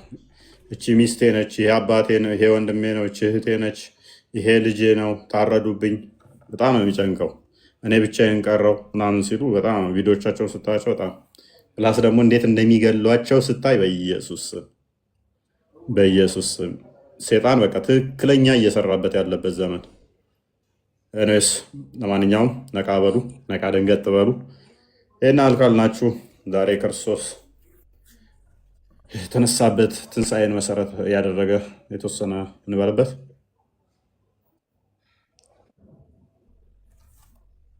ምን ይመስላል? ጥሩ ነው። እንግዲህ ዛሬ ትንሣኤ በዓል ነው። ጌታችን ኢየሱስ ክርስቶስ እንደተናገረ ማለት ነው እነሆ የሰው ልጅ ተላልፎ ይሰጣል፣ በካህናት በጻፎች እንደሚገደል እንደሚሰቀል ከተናገረ በኋላ እሱንም ደግሞ በሶስተኛ ቀን እንደሚነሳ ተናግሮ ነበር እና ያንን የተናገረውን ፈጽሞ እንደተነሳ መጽሐፍ ቅዱስ አራቱም ወንጌላት በግልጽ ሁኔታ አስቀምጠው ይገኛል እና ጌታችን ኢየሱስ ክርስቶስ ሞትን ድል አድርጎ ተነስቷል። በታላቅ ኃይል ተነስቷል። ጌታችን ኢየሱስ ክርስቶስ ማንም ያላደረገውን ሉክ እንግዲህ ክርስቶስ ኢየሱስ የተናገራቸው ያደረጋቸው ነገሮች በሙሉ እውነት መሆኑን የምናረጋግጥበት አንዱ ይሄ ነው። ክርስቶስ ኢየሱስ ምን ብሎ ተናግሯል?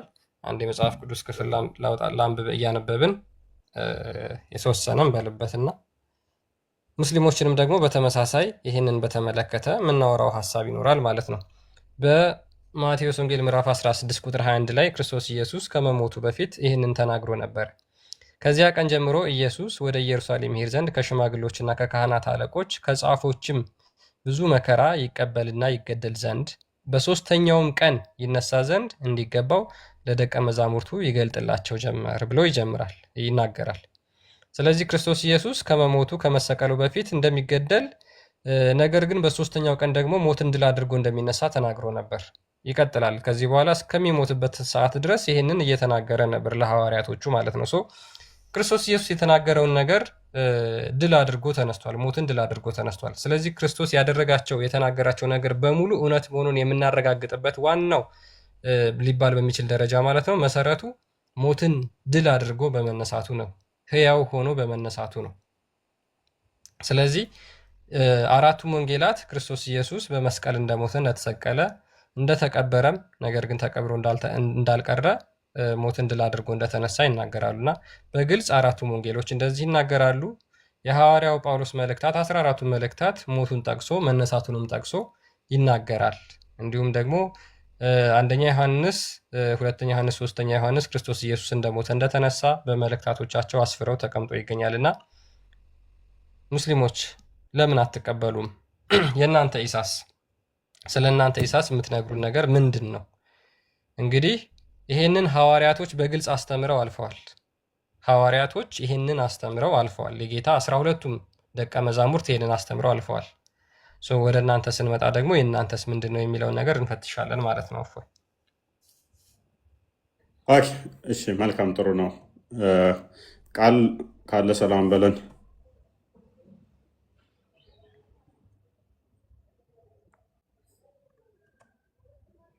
ቃል ይሰማል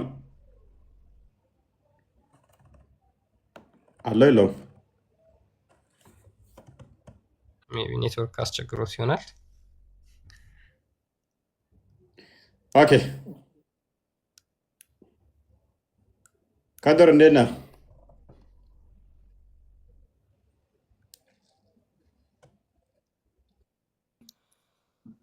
እንዴት ነው? ሁሉ ተማም ነው?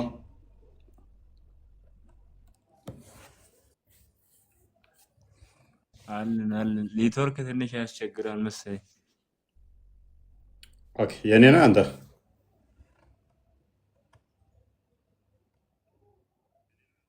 ድምፅ ትንሽ ይቆራረጥብኛል። ኦኬ እሺ፣ የእሱ ነው መሰለኝ። አይ ቲንክ የከድር መሰለኝ። ያንተ ኖርማል ነው። ኦኬ እሺ። ክርስቶስ እንደተናገረው ከመቃብር ተነስቷል። ሰው ትንሣኤን እኛ የምናምን ሞተን እንደምንነሳ የምናምን ክርስቶስ ተነስቷል፣ ሕይወትን ሰጥቶናል፣ ሞትን በሞቱ ገሎልናል ብለን እናምናለን። ሞተን አንቀርም እንነሳለን የሚለውን በተግባር አሳይቶናል እና ለዛም እናምነዋለን። ነሲር ሙስሊም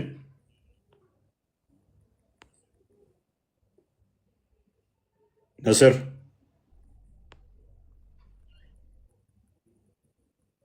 አስወጣሽ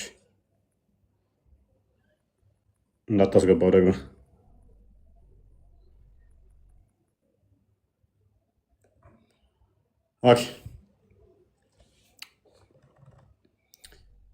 ሰዎች አስቀድመው በሞት ፍርሃት ውስጥ ነበሩ።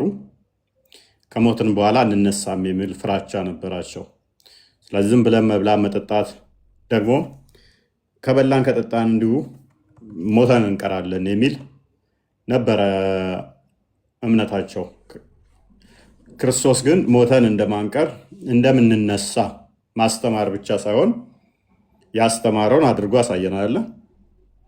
እዚህ ማቴዎስ ወንጌል ላይ እንደምትመለከቱት ኢየሱስ ምን አለ? ወደ ኢየሩሳሌም ይሄድ ዘንድ ከሽማግሌዎችና ከካህናት አለቆች ከጸሐፍቶችም ብዙ መከራ ይቀበልና ይገደል ዘንድ በሦስተኛውም ቀን ይነሳ ዘንድ እንዲገባው ለደቀ መዛሙርቱ ይገልጽላቸው ጀመር። መከራ እቀበላለሁ፣ እገደላለሁ፣ በሦስተኛ ቀንም እነሳለሁ። እነሱ ሰው ከሞተ መነሳት የለም የሚሉ ብዙዎች ነበሩ። እንብላ እንጠጣ፣ በቃ ከሞትም ሞትን ነው፣ አፈር ሆነን የምንቀር ነን፣ ስለዚህ ትንሣኤ የለም ብለው የሚያምኑ ነበሩ። ብዙዎቻችንም ሞትን የምንፈራው እንደምንነሳ በደንብ እርግጠኛ ስላልሆን ሊሆን ይችላል። ሞትን የምንፈራው ትንሣኤን ካለማወቅ ሊሆን ይችላል። ትንሣኤን በደንብ የምታውቅ ከሆነ እንደምትነሳ የምታምን ከሆነ ሞት ዚስ ማች የሚያስፈራ አይደለም ማለት ነው። ወደ ተሻለው ዓለም የምትሄድበት ነው እየተባልክ ይህንኛውን ዓለም ብቻ ልወደው አይችልም ማለት ነው። ጥበብ ምዕራፍ 2 ላይ በደንብ ያስቀምጠዋል። ከሞትም ሞትን ነው፣ ተስፋም የለን፣ አፈር እንሆናለን፣ ማንም አያስታውሰን። ስለዚህ እንብላ እንጠጣ፣ በቃ እንደፈለገን እንስከር፣ እንጨፍር፣ እንደፈለገን እንኖር፣ ትንሣኤ የለንም ብለው ያምኑ ነበሩ። ኖ ትነሳላችሁ ሲል ክርስቶስ በስጋ መጣ።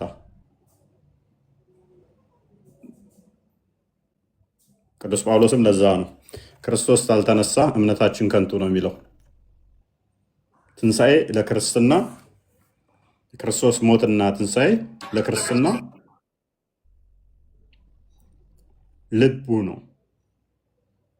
ዋና መሰረታችንም ነው። እንነሳለን ስንል ህይወቱን ስለሰጠን ነው።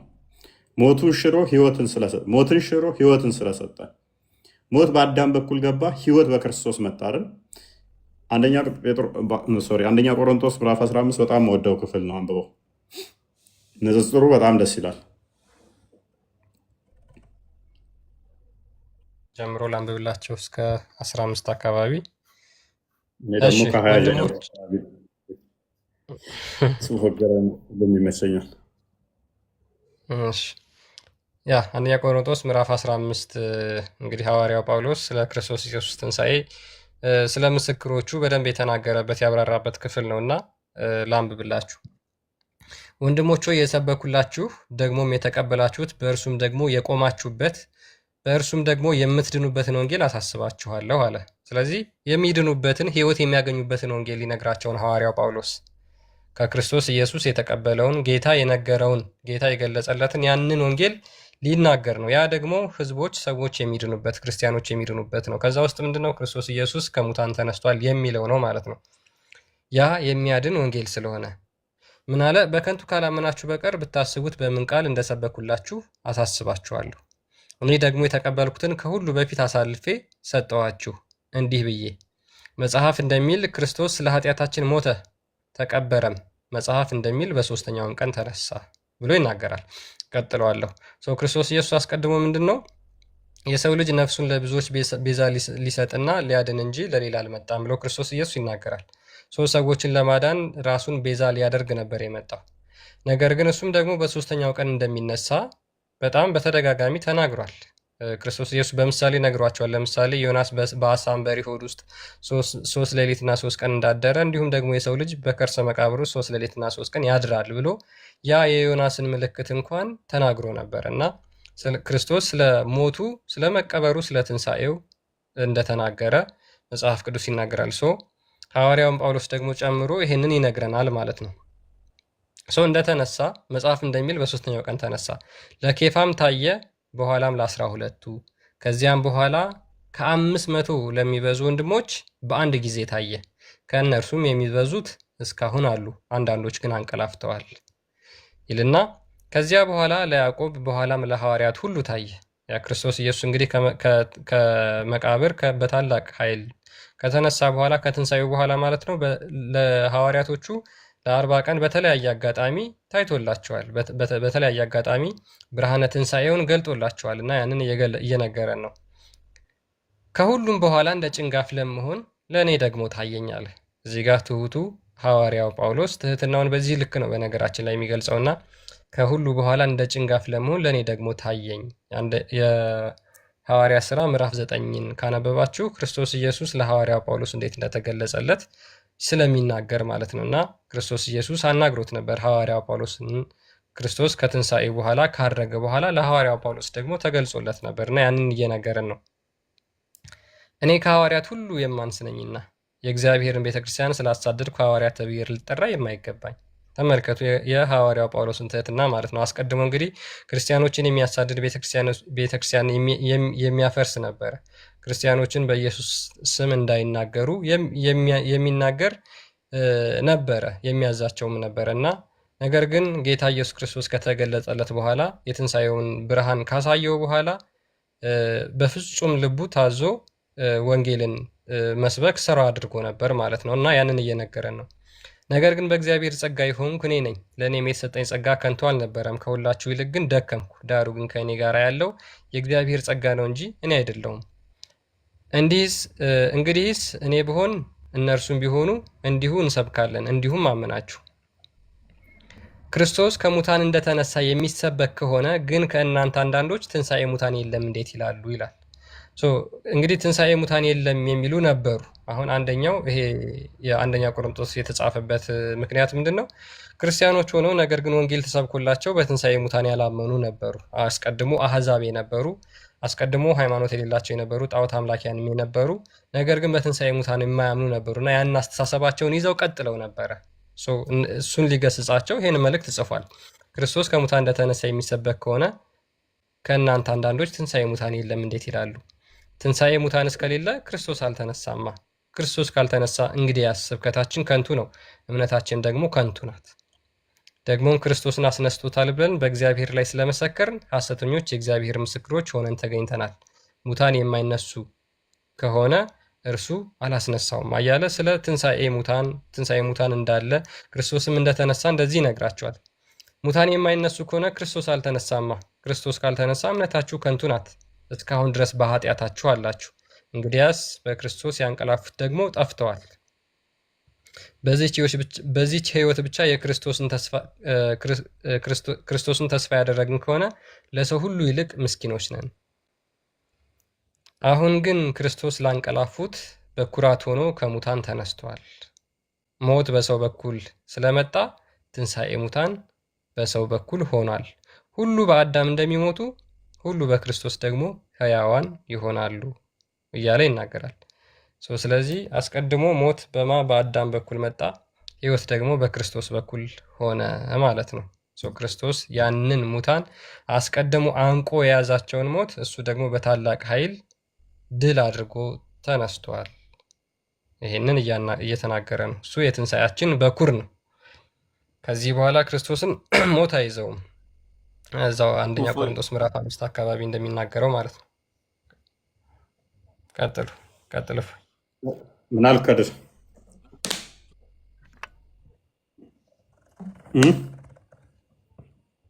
የሆነች ትንሽዬ ጥያቄ ነበረኝ።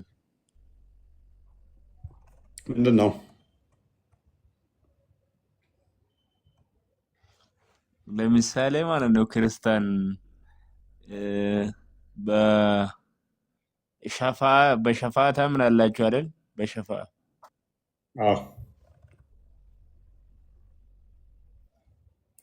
ምንድን ነው ሸፋ? በክርስትና ማርያም ሸፋ አታደርገኝም ካልኩኝ ከክርስትና ይወጣል ሰው፣ አንተ ትወጣለህ እንደዛ ብትል ካልተቀበሉ ማለት ነው። ለምንድን ነው እንደዛ የምትለው? አይ ብዙ እግዚአብሔር ስለሚመስሉኝ ነው። ኦልራይት፣ አንተ ቁርአን ሸፋ ይሆናል አይሆንም?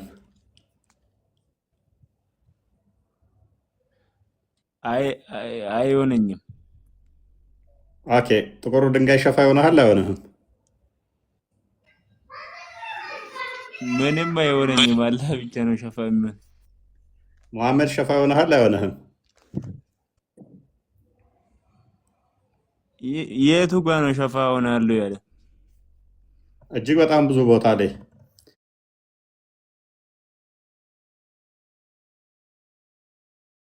ሐዲሶቹን አትቀበላቸውም? ሱራ 651 ላይ አላህ ሸፋ ይሆናል አይደል? አንዴ ሱራ 651 ወይንም 71 አካባቢ ክፈትልኝ ክርስቲያን።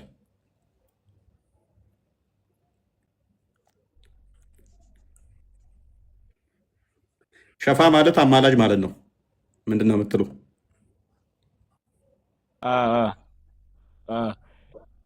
አንብበው እስኪ 51 አንብበው። ኦኬ አንብበው። እነዚያም ከእርሱ ሌላ ረዳትና አማላጅ የሌላቸው ሲሆኑ ወደ ጌታቸው መሰብሰብን የሚፈሩትን ይጠነቀቁ ዘንድ በቁርአን በእርሱ አስፈራራ ይላል። ከአላህ ሌላ ረዳትና አማላጅ የሌላቸው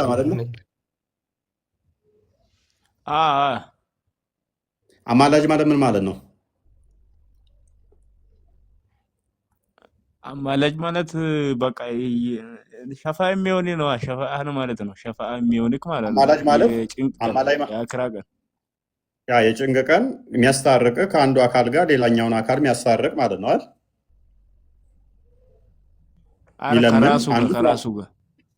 ከራሱ ጋር ኦኬ፣ ከራሱ ጋር ምሽ የሚለምን አይደለም። አማላጅ ማለት አንዱ ከአንዱ ጋር ለምኖ የሚሆን ብቻ የሚያስታርቅ ማለት ነው። አማላጅ ማለት ለምሳሌ እኔ እናንተ ብንጣላ እንደምንም አማላጅ የሚያስታርቅ ልላክ እንዴ? እንደምንም የሚያስታርቅ ያ አማላጅ ልላክ ወይ ይባላል። ሱራ እዚሁ ከፍ አድርገው ሰባኛውን አያም አድርገው አማላጅ ልላክ ወይ ይባላል። ኧረ አማላጅም የለው አስታራቂ የሚል ዘፈን ሁሉ አለ በሀገራችን። ተው እኔስ በደንብ አስተውል። አማላጅ በማስታረቅ ጣልቃ የሚገባ ማለት ነው። ሁለት የተጣሉ አካላት ካሉ እነኛ መካከል ገብቶ የሚያስታርቅ የሚለምን ማለት ነው። እንደዚያ ከሆነ አላህ ከማን ጋር ነው የሚያስታርቅህ? ከማን ጋር ነው ከራሱ ስትጣላ? ጋር ኦኬ ራሱ ይለምናል ከራሱ ማለት ነው። ጋር ራሱ ራሱ ከራሱ ጋር ምን ማማለድ ለምን አስፈለገው?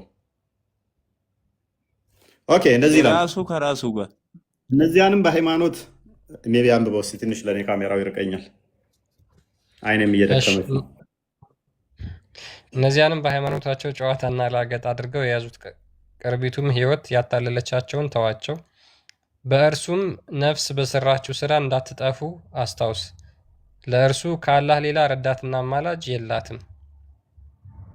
ስለዚህ እንደ ቁርአናችሁ አላህ ረዳታችሁ ነው፣ አንድ አማላጃችሁም ነው፣ ሁለት ቡሃሪ 74 ነኝን ክፈተው አንዴ ክርስቲያን። እሺ ኧረ ተው ተው፣ እሱን ተው። ይሄ በቂ እኮ ነው። እኔ ደግሞ ልጨምርልህ፣ የዋህ የአረብ እኮ ነኝ እኔ። ጋዜጣ ትከፍታለህ እንዴ? የአረብ ጋዜጣ ደስ ይላል። ቁርአንም አለ፣ አይዞህ። ቡሃሪ 74:39 ነው አይደል? አዎ መጀመሪያ አካባቢ መሰለኝ። እስኪ ዝቅ አድርገው። On the day of Allah and messenger shall we see our ቆይ Lord? በሰርች ላድርገው በእንትን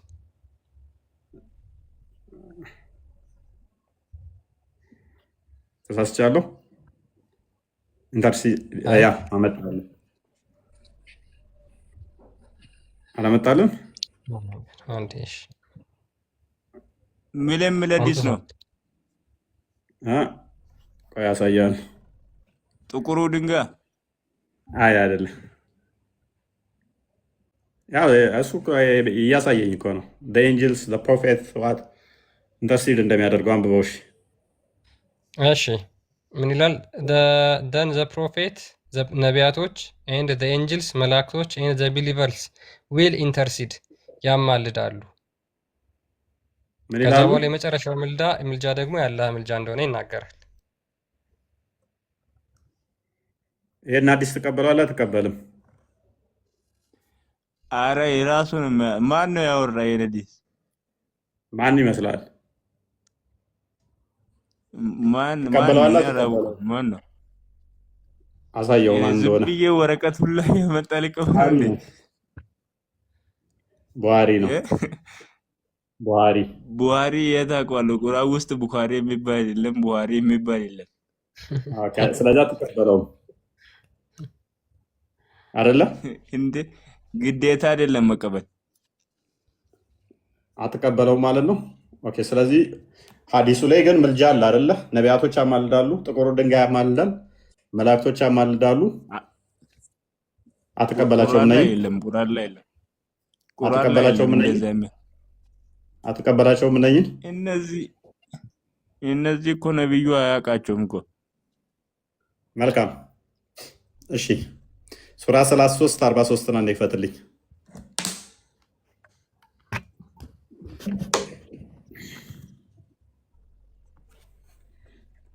ነብዩ አያውቃቸውም። ደስ ይላል። ነብዩ ማያውቃቸው ክፍሎች አሉ። ነብዩ ካላወቃቸው ለምንድን ነው እንትን የምትሉት? እኔ አሁን ሰላት አለ ወይ ብትለኝ፣ አዎ አለ። ለአላህ ስገድ ለአላህ ይረድ ይላል፣ አመጣልሃለሁ። አንብበው። እሺ ይሄንን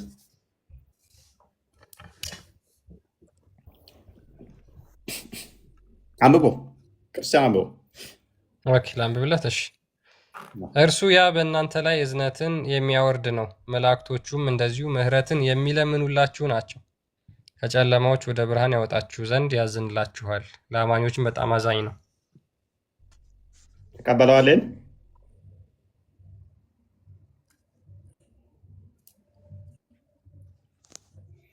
ከድር መላእክቶቹም ብርሃን የሚለምኑላችሁ ናቸው ድምፅ አለ። እንደሚለምኑልን እሰማለሁ። እህ ትቀበላለህ ይሄን? ምን እርሱ ያ ለእናንተ አልሰሙትም እኮ ምን ይላል? አንብበው ድገምና ክርስቲያን። እሺ እርሱ ያ ለእናንተ በእናንተ ላይ እዝነትን የሚያወርድ ነው። መላእክቶቹም እንደዚሁ ምሕረትን የሚለምኑላችሁ ናቸው። ከጨለማዎችም ወደ ብርሃን ያወጣችሁ ዘንድ ያዝንላችኋል። መላእክቶቹ ምሕረትን የሚለምኑላችሁ ናቸው። ይሄን ትቀበለዋለህ ወይ?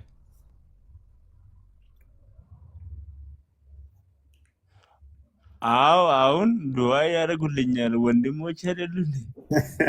ስለዚህ አማለዱላ አማላጅ እኮ ማለት ይሄ ነው። ዱዓ ከለመኑን ለጸሎት ካደረጉን ለምልጃ እኮ ይሄ ነው።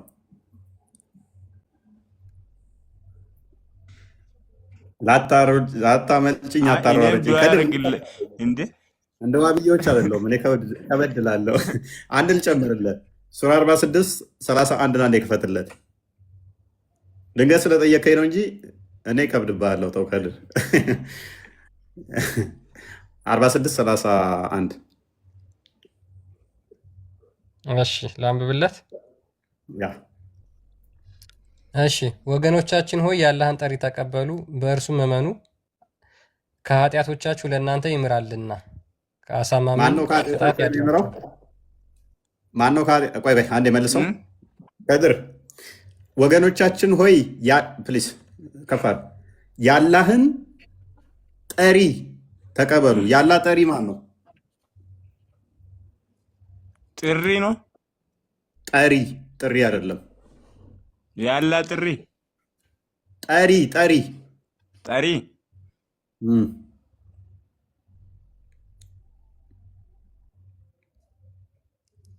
ስላላ የሚጠራችሁ ጠሪ ማን ነው? ስትል ለአንብቦ ውስጥ እንደገና ሙሉ አንብበው። ጠሪ ነው ወይስ ምንድን ነው? ጥሪ ነው ጠሪ? እኔ አልገባኝ። ጠሪ የአላህን ጠሪ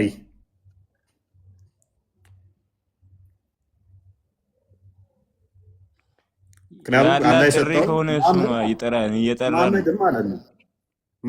አላህማ አይጠራህም፣ በመሐመድ ነው የሚጠራ። መሐመድ ነው የሚጠራ። መሐመድን ተቀበል እያለ ነው። እሱ እኮ እንደመጣበት ነው እንጂ የአላህ ጠሪ እያለ እኮ ነው። የአላህን ጠሪ ተቀበል። የአላህ ጠሪ ማን ነው?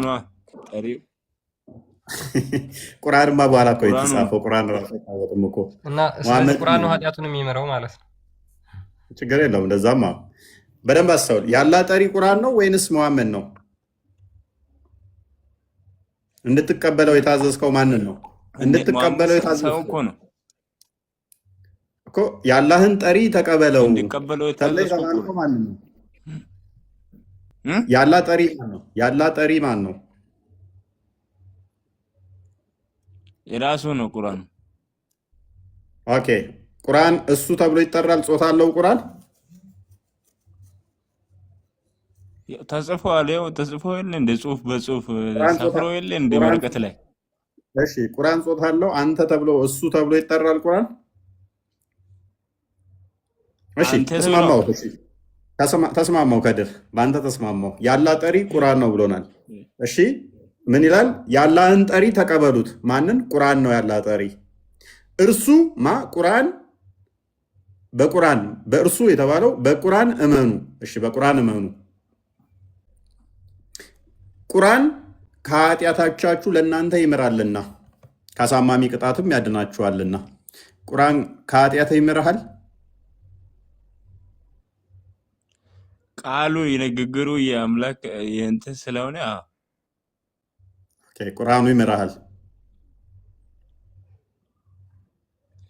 እናመሰግናለን። በደንብ አስተውሉ። አላህ አለ፣ ቁርአን አለ። አላህ አንተ ተብሎ እንደሚጠራው ቁርአንም ምን ተብሎ ይጠራል? አንተ ተብሎ ይጠራል። ፐርሰን ሆኖ ማለት ነው።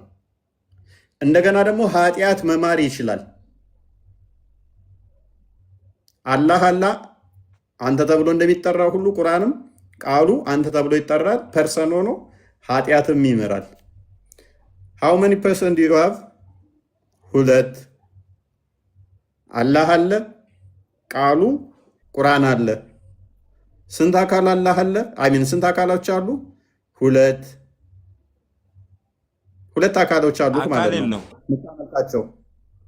አንተ ተብለው የሚጠሩ የምታመልካቸው ሁለት አማልክት እያመለክ ነው ማለት ነው። እናመሰግናለን። ስለዚህ አንተ ጋር ሲመጣ አረ እንደዚህ ይሆናል። ለምን ምስቀው? አይድ አረ የለም የለም፣ እንደዛ የሚባል የለም። አንተ እኮ ነው ያልከኝ ቁርአን ነው ብለህ ያላ ቁርአን ኡፎና ንግግሩ ሁለት ነው እንዴ? እኔና አላህን እያመሳሰልከን ስለሆነ እናመሰግናለን። ሱራ 16 74 ላይ ነው እንደዚህ 70 አካባቢ ላይ አላህ ለአላህ ምንም ቢጤ የለውም ምሳሌ አትስጥ ቢለም አንተ ከኔ ንግግር ጋር የአላህም ንግግር እንደኔ ድምፁ እንደኔ ከሆነ እንደኔ ዝርው ከሆነ በአየር ላይ የሚፈስ ከሆነ የአላህ ቃልም ንግግሩም እናመሰግናለን። አላህ ፍጡር ነው ማለት ነው። አይደለም አይደለም፣ መልስልኝ እንጂ ቀጥታ ይቼ ወይ ከክርስትና ይወጣል እንደዛ አይነት ሰው? እንዴት አይነት ሰው? እሺ አንድ ብቻ በሸፋ የማያምን ሰው አንድ ልፍ እመልስልሃለሁ። እሱ ሱራ 5:35 አንዴ ክፈተው። ሱራ 5:35 ኢንቴንሽን ምንድን ነው? እሱ አሁን በምልጃ ላምንም ስትል እመጣበታለሁ። አንዴ 5:35 ይህን ክፍል አንብብና ሲፈስረው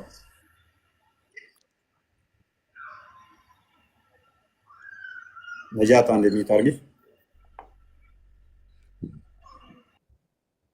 እናንተ ያመናችሁ ሆይ አላህን ፍሩ፣ ወደ እርሱም ወደ ማን ነው? እርሱ የተባለው ማን ነው? እርሱ ነው። እሱ ነው። ማን ነው እርሱ? እናንተ ያመናችሁ አላህን ፍሩ፣ ወደ እርሱም መቃረቢያን ፈልጉ ይላል። እርሱ የተባለው ማን ነው? እርሱ የተባለው ማን ነው? እሱ ራሱ ነው። ማን ነው ራሱ የተባለው? ማን ነው እሱ? ራሱ አላህ ነው ብለው። ኦኬ አላህ ወደ አላህ መቃረቢያን ፈልጉ ይላል። ምን ማለት ነው መቃረቢያ ማለት? ሰላት ነው። ሰላት የሚለውን አሳየኝ እዚህ ጋር ከታ መጣው አይደለም። እዚህ ጋር ከ114ቱ ምዕራፍ ውስጥ መቃረቢያ ማለት ሰላት ነው የሚለውን አሳየኝ። እኛ የምንቀርብበት እንደዛ ነው። በሰላት ነው አይልም። ኤኒዌይስ ታይ አስካየ ነጃት ምን አልሽ? ነጃት ውጣ እያለች ነው። አልቻልክም፣ ውጣ። ነጃት አምሮ የላትም። እሺ ነጃ ቀጥይ። እሺ አንቺ የአላህ መቃረቢያ ምንድን ነው ብለሽ ነው የምታምኘው? የኔን ጥያቄ ትመልስልኝ መጀመሪያ። የአላህ መቃረቢያ ምንድን ነው ብለሽ ነው የምታምኘው? ሙሐመድ ያመንደኛል ጥያቄን ትመልስልኛለህ ወይ እያልኩ ነው። ተጠይቂያለሽ። ሙሐመድ ሸፋ ይሆንሻል? አዎ። ጥቁሩ ድንጋይ ሸፋ ይሆንሻል? አዎ። የቂያም ቀን ነው የማወራውን አዳምጠኝ መጀመሪያ። አንድ ጥያቄ ጠይቀኸኛል፣ ልመልስልህ። ሸፋ የሚሆኑሽን እሺ፣ ከሌ እንደዚህ ሸፋ ይሆኑኛል። እሺ ሸፋ የሚሆኑሽን እነኚህ ሸፋ ይሆኑኛል በይና ቀጥይ። እሺ እኔ በመጀመሪያ ድንገር የተጻፈ ነገር እናንተ የምታመጡትን ማንኛውንም ነገር አልቀበልም። ሁሉንም የተጻፈ ነገር እውነት ነው ብዬ አልቀበልም። የማውቀውን ብቻ ነው የምቀበለው ማለት ነው። ስለዚህ ጭንቅላትሽን ብሎክ ካደረግሽው ካደምን አንቺ የምታውቂውን ደግሞ ተረት ከሆነ እኛን መዝነዋለና ቀጥይሽ። ተረት አይደለም። አንተ የፈለከውን ልትጠይቀኝ ትችላለህ። ያኔ እኔም ደግሞ ልጠይቀህ እችላለሁ። ግን ደግሞ አረበኛ ተጽፎ ወደ አማርኛ የተተረጎመ ሁሉንም እኔ አልቀበልም እያልኩ ነው። ሁሉም የሰው ልጆች ስህተት አለባቸው። ያኔ አይደለም ፊደል ላይ በተግባር ለራሱ የሆነ ስህተት የሚሳሳቱ ሰዎች አሉ። ያኔ የተጻፈ ነገር በሙሉ እውነት ነው ብለህ እንደ ማስረጃ ማቅረብ አንተ አትችልም። ነጃት ስህተት አለ ካልሽ እኮ የራስሽን ይዘሽ ጥያቄን መቅረብ ስመልስልህ ደግሞ አዎ ረሱል ሰለላሁ ዐለይሂ ወሰለም አማላጃችን ናቸው። ኢንሻአላህ የቂያም ቀን ያማልዳሉ። ኡመቴን ጀነት ግቡ ሲባሉ መጀመሪያ ኡመቴን ነው የሚሉት። ይሄ እውነት ነው። ምኑ ጋር ነው የምለው? ነጃት ምኑ ጋር ነው እንደዛ የምለው? حسبي الله حسبي الله እፎ አሁን እኔ ካንተ ጋር ነው የማወራው ሐስቢ አላህ ሳይሆን ሐስቢ አላህ ድረስ ቁርአኑ ጋር ትጋጫለሽ። ቆይ ከደር ቁርአኑ ስለዚህ እየዋሸ ነው አላህ ብቻ ነው አማላጅ ያለው ማለት ነው። አንዴ ክፈተው ክርስቲያን ሱራ 6 50 እና ሱራ አላህ አማላጅ ነው የሚል አለ። በሚገባ አላህ ለማኝ ነው ይላል። አላህ ማንን ነው የሚያማልደው? ከማን ነው የሚለምነው? ጻድቅ የሚያለቅሳለ ሰርሽ አክቹአሊ እሺ አሳይ። እሺ መሐመድ ህዝቦቼ ያድንልኝ ብሎ ይለምናል፣ ያማልዳል።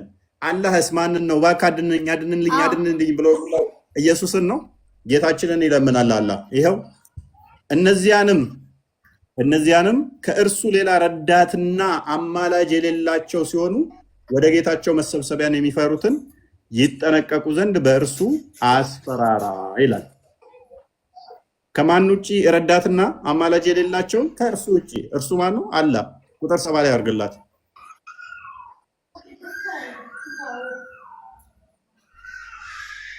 ድምፅ በጣም አለ። አንድ ደቂቃ ባልኝ ያለሳሉ። ኦኬ እንደዚህ ይላል። እነዚያንም ሃይማኖታቸውን ጨዋታና ላጋጣ አድርገው የያዙትን ቅርቢቱም ሕይወት ያታለለቻቸው ተዋቸው፣ ወጣች። በእርሱም በቁርአን ነፍስ በሰራችው ስራ አትጠየቅ እንዳትጠፋ አስታውስ። ለእርሷ ካላህ ሌላ ረዳትና አማላጅ የላትም። ካላህ ሌላ ምን የለም? ከድር ረዳትና አማላጅ። አንተ አሁን ቁርአኑ እንዳይጋጭብህ ነው አዲሱን አልቀበልም ብለሽ የመጠጥከው። ቁርአኑ አላህ ብቻ ነው የሚጋጭ ነገር እንዴት ተቀበል?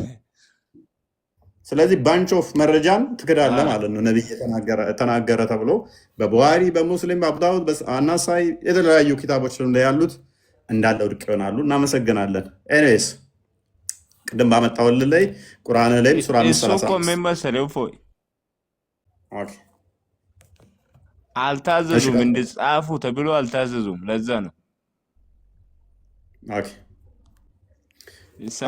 ስለዚህ እኛ ጋር ምልጃ ጸሎትና ምልጃ ለሰው ሁሉ እንዲደረግ ታዟል። ስለታዘዘ ይህ መጽሐፍ ቅዱስ አስተምሮ አንቀበልም ማለት አይቻልም። ክርስቶስ ሲናገር ብትወዱኝስ ቃሌን ጠብቁ ብሏል። ክርስቶስን እወዳለሁ የሚል ካለ እሱ የሰጠውን አስተምሮ በሙላት መቀበል ግዴታ ነው። ስለዚህ ይሄ ፓርቶችን ነጥዬ አልቀበልም፣ እንደዚህ ያልካቸውን አልቀበልም ማለት አይቻልም። ስለዚህ ጸሎትና ምልጃ ለሁሉም እንዲደረግ ታዟል። ኢንተርኮኔክት የምንሆንበት ከነሱ ጋር የምንገናኝበት ህብረት የምናደርግበት ከቅዱሳኖቹ ጋር የምንነጋገርበት ስለሆነ ይሄ ራሱ አንዱ ከነሱ ጋር ህብረት የምናደርግበት ስለሆነ ከነሱ ጋር ኮኔክሽኔ ማቆም ፈልጋለሁ ህብረት አላደርግም ማለት አይቻልም። ክርስትና በራሱ ህብረት ስለሆነ ማለት ነው። ያንን ህብረት እኔ በመጠስ ፈልጋለሁ ማለት አይችልም። አንዱ ተነስቶ ይሄ ትክክል አይደለም አልፈልግም ማለት አይችልም። አስተምሮቱ ስህተት ነው ማለት አይችልም። በራሱ ጸሎት ማድረግ ይችላል። አማልዱኝ ብሎ ሳይል መጸለይ ይችላል። ነገር ግን ስህተት ነው አያስፈልግም ብሎ ማለት ግን አይችልም። አማልዱኝ ማለት ይችላል፣ ግን መለመን ይችላል። አለመቀበልስ አልቀበልም አስተምሮቱን ማለት ግን አይችልም። ምክንያቱም ትእዛዙ ከላይ ስለሆነ በራሱ ይችላል፣ መጸለይ ይችላል። አልቀበልም ማለት አይችልም። ሎክ አማልዱም እነሱን አማላጅነት አልቀበልም ማለት አይችልም። ነገር ግን በራሱ መጸለይ ይችላል። አማልዱኝ ሳይል መጸለይ ይችላል። መፍቱ ነው። ኢንቴንሽንህ ነው የሚወስነው ማለት ነው። በራሱ መለመን ይችላል። ነገር ግን አያማልዱም አይራዱም ብሎ ማለት ጌታ ያዘዘውን ትእዛዝ መካድም ስለሆነ እንደገናም ደግሞ እነሱ ከኛ ጋር ኮሚኒኬት የሚያደርጉትን አያደርጉም እያለ እየተከለከለ ስለሆነ ምክንያቱም እኛ የተጠመቅን እንዳለ ክርስቶስን ለብሰናል። ያ ክርስቶስን የለበስነው ደግሞ የሚሞት ሙታን አይደለንም። እኛ ሕያዋን ነን። ሕያዋን እንደመሆናችን ደግሞ ይሄ በቦዲ ውስጥ ያለነው ብቻ አሁን ያለን ብቻ አይደለንም። እነሱ እንደ ደመና የከበቡን ሐዋርያ ቅዱስ ጳውሎስ በዕብራውያን ምዕራፍ 12 ቁጥር 1 ጀምሮ እንደሚናገረው እንደ ደመና ከበውናል ይላል። እንደ ደመና እነኛ የከበቡን ከነሱ ጋር ኮሚኒኬት እናደርጋለን። ስለዚህ ኮሚኒኬት ስለምናደርግ ያ ቅዱሱ መንፈስ በውስጣችን ያለው አንድ ስጋ አንድ አካል አይሚን ያ የበላ ነው የጌታን ስጋ በበላን ወቅት ላይ ከነሱ ጋር ኮሚኒኬት እናደርጋለን። አንድ አድርጎናል ማለት ነው። አስተሳስሮናል። በማይታየው ረቂቁ እግዚአብሔር መንፈስ በውስጣችን ባለው አንድ ሆነናል። ኮሚኒኬት እናደርጋለን ማለት ነው። ያ ኮሚኒኬሽን ነው አያስፈልግም ብለህ መቁረጥ አትችልም ማለት ነው። አንዱ ብልት ሲጎዳ ሌላኛው እንደሚታመም ሁሉ ስለዚህ አይ ይሄንኛው ብልት ይቆረጥ አያስፈልግም ማለት አትችልም። በራስህ ግን ጸሎት ማድረግ ትችላለህ። ግዴታም ነው እኮ አንተ ራስህ የታዘዝከው እኮ ስለ ሌሎችም ጸሎት እንድታደርግ ነው። በደንብ አስበው። አንተ ስለ ሌሎችም ጸሎት እንድታደርግ ታዘህ ነው። አያስፈልገኝም የነከሌ አያስፈልግም ሚል ንትርኩስ ለምን ትገባለህ? ስለ ሌሎችም እኮ አንተ ጸሎት አድርግ ተብለሃል እኮ ከራስህ አልፈህ አይደለም ስለ ቅዱሳኑ ወይንም ደግሞ በክርስትና ያሉ ማህበረሰቡና ከክርስትና ውጭ ያሉት ለጠላቶችህ እንኳን ለሚያሳድዱህ እንኳን ጸሎት አድርግ ተብለህ ታዘህ ኖ አያስፈልግም ለነሱ ለምን አደርግላቸው ለምን ጸሎት የሚደረግላቸው ብለህ መካድ አትችልም። ምክንያቱም ጸሎት አድርግላቸው ስለተባልክ ማለት ነው። ጸሎት ላታደርግ ትችላለህ እኮ እሱ ስንፍናህ ነው። ለሚያሳድዱ፣ ለሚረግሙ፣ ለሚያባርሩ፣ ቤተሰቦችን ለገደሉ ጸሎት ላታደርግ ትችላለህ። ነገር ግን ጸሎት መደረግ የለበትም ማለትና አለማድረግ ልዩነት አለው። ሜይ ቢ ካገኘኸኝ ከድር ጸሎት ላታደርግ ትችላለህ። ጸሎት እንድታደርግ ግን ታዝዘሃል። ገብቶኛል። ላታደርግ ትችላለህ። ነገር ግን መደረግ የለበትም ማለት ግን አድርጉ የሚለው መቃወም ነው። መቃወም ስለሆነ ነው። ቀጥል ክርስቲያን። የሚራዱ መላእክቶች ናቸው። ምልጃን በተመለከተ እፎይ የተናገረውን የሚያጠናክር የመጽሐፍ ቅዱስ ክፍል አንድ ላንብብልህ። አንደኛ ጢሞቴዎስ ምዕራፍ 2 ቁጥር 1 ላይ እንግዲህ እግዚአብሔርን በመምሰልና በጭምትነት ሁሉ ጸጥና ዝግ ብለን እንድንኖር ልመናና ጸሎት፣ ምልጃ፣ ምስጋናም ስለ ሰዎች ሁሉ ስለ ነገስታትም ስለ መኳንንትም ሁሉ እንዲደረግ ከሁሉ በፊት እነግራለሁ ብሎ እመክራለሁ ይላል። ጸሎት፣ ልመና፣ ምልጃ ስለ ሰዎች ሁሉ እንድናረግ መጽሐፍ ቅዱስ ይናገራልና ይህንን አልቀበልም ማለት አይቻልም፣ መጽሐፉ ስለሚያዝ ማለት ነው።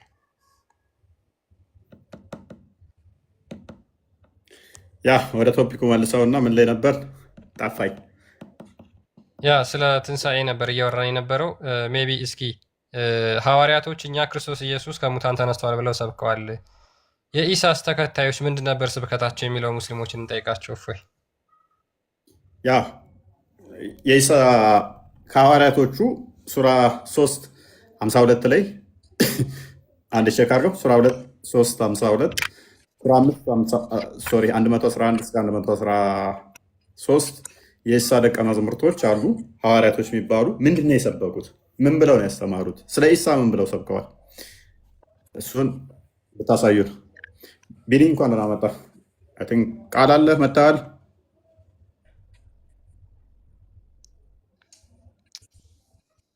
እሺ ቢኒና ቃል ካላችሁ ሰላም ማለት ትችላላችሁ። አለበለዚያ ማሜ እና መሐመድ ገብተዋል። እንዴት ናችሁ? እንኳን አደረሳችሁ። ሰላም እንዴት ነው? ፌስ ነው ባህል ምናምን ቆንጆ ነው። ሰላም ብያለሁ። ቦቅ ነው። ኦኬ ቀጥሉ። ይሰማል?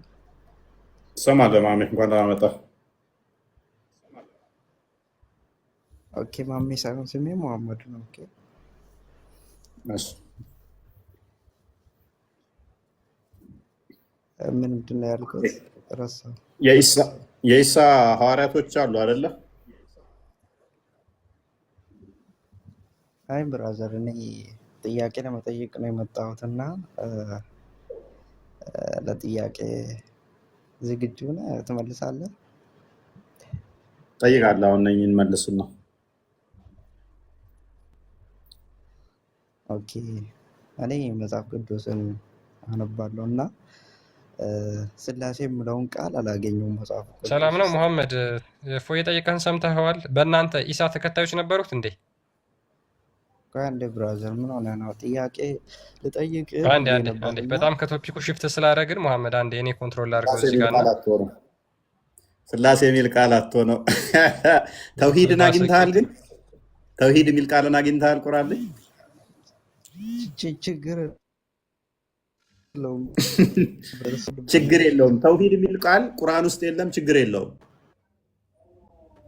የቸገረው ግን ስላሴ የሚል ቃል ፈለጋ ነው መጽሐፍ ቅዱስ ላይ። ተውሂድ የሚለው ቃል እምነቱ የእሱ የተመሰረተበት ግን ቁርአን ውስጥ የለም። ችግር የለውም። ተውሂድን በሶስት ከፍሎ ያምናል። ተውሂድ አልአስማኡ ወሲፋት፣ ተውሂድ አልሩቡቢያ፣ ተውሂድ አልኡሉሂያ ብሎ ያምናል። እንኳን ከቁርአን ከሐዲስ ሊሰጠን አይችልም። ግን ችግር የለውም። ግን ያምናል። በዚህ ግዴታ ነው ማመን ብሎ ያምናል። አይ ጭንቅላት ኤንኤስ ቶፒኩ ላይ ግባው ብራዘር ያ የማያዋጣ ጥያቄ ነው። ጥያቄን ተረዳ። ምን ሆነ ነው ጠይቃለህ? ችግር የለውም። አሁን ቶፒኩ ላይ ግባ። ያ እሺ ሙሐመድ፣ አጠር ያለ እና ቀጠን ያለ ጥያቄ ነው የጠየቅኩ። ያን ያህል የሚከብድ አይመስለኝም። ኢሳ ተከታዮች አሉት ብለህ ታምናለህ? ሙሐመድ ወይም ማሜ አለ? ማሜ አንድ ቁጥር እየጻፍክ ነበር ደጋግመህ። ስትገቡ ቁስ ምን ትላላችሁ? ኮሜንት ላይ ደግሞ አንዳንድ ቁጥር በጣም ነው የምጽፉት። እስኪ ቆጥር ድረስ እስኪ መልሱ ይህን ጥያቄ። የኢሳ ሐዋርያቶች ትምህርት ምንድን ነው ያስተማሩት? ሙሐመድ አይደለም እንዴ? ጥያቄ በጥያቄ አለ እንዴ? እኔ ጥያቄ ነው የምጠየቅ? ጥያቄ በጥያቄ አይደለም። መጀመሪያ ጥያቄያችን ይሄ ስለነበር ነው። ጥያቄ በጥያቄ የሚባለው እኮ እኛ ጠይቀንህ አንተ ስትጠይቀን ነው እሱ ጥያቄ በጥያቄ የሚባለው። ነገር ግን መጀመሪያ እኛ ጥያቄያችን ይሄ ነበረ። መመለስ ትችላለህ ሙሐመድ? ምንም አሁን መጨቃጨቅ አያስፈልግም። እዚህ ጋር መመለስ ትችላለህ? አችልም ጭቅጭቅ ምናምን ነው። እኔ ጥያቄን ሚዩት አድርግ። አሁን በዚህ ሰዓት ከሌሊቱ 6 ሰዓት ላይ ከአንተ ጋር ማን ነው? አላህ አለኝ አላህ አለኝ አለ። ኧረ ሚዩት አታድርጉ። ለጠይቀው ትመልሳለህ ሙሐመድ? ውልቅ አሉ። አንዳችሁ አትመልሱ። አንድ ሙስሊም እኔ አይ ወንደር ይሄንን የሚመልስ ካለ አንድ ሙስሊም ይሄንን መመለስ የሚችል የኢሳ ሐዋርያቶች ይሄንን አስተምረዋል ብለው አንድ ሙስሊም መመለስ የሚችል አለ?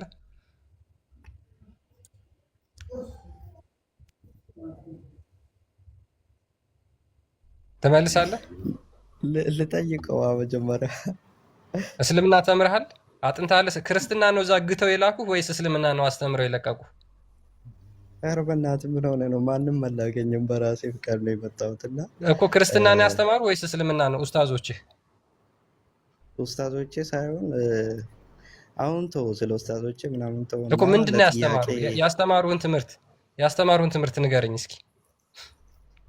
እኔ 5 ደቂቃ ሰጥሃለሁ። 5 ደቂቃ ሰጥሃለሁ። የለም ነው ብለን ያስተማሩት። አይ የእስልምና ጭንቅላት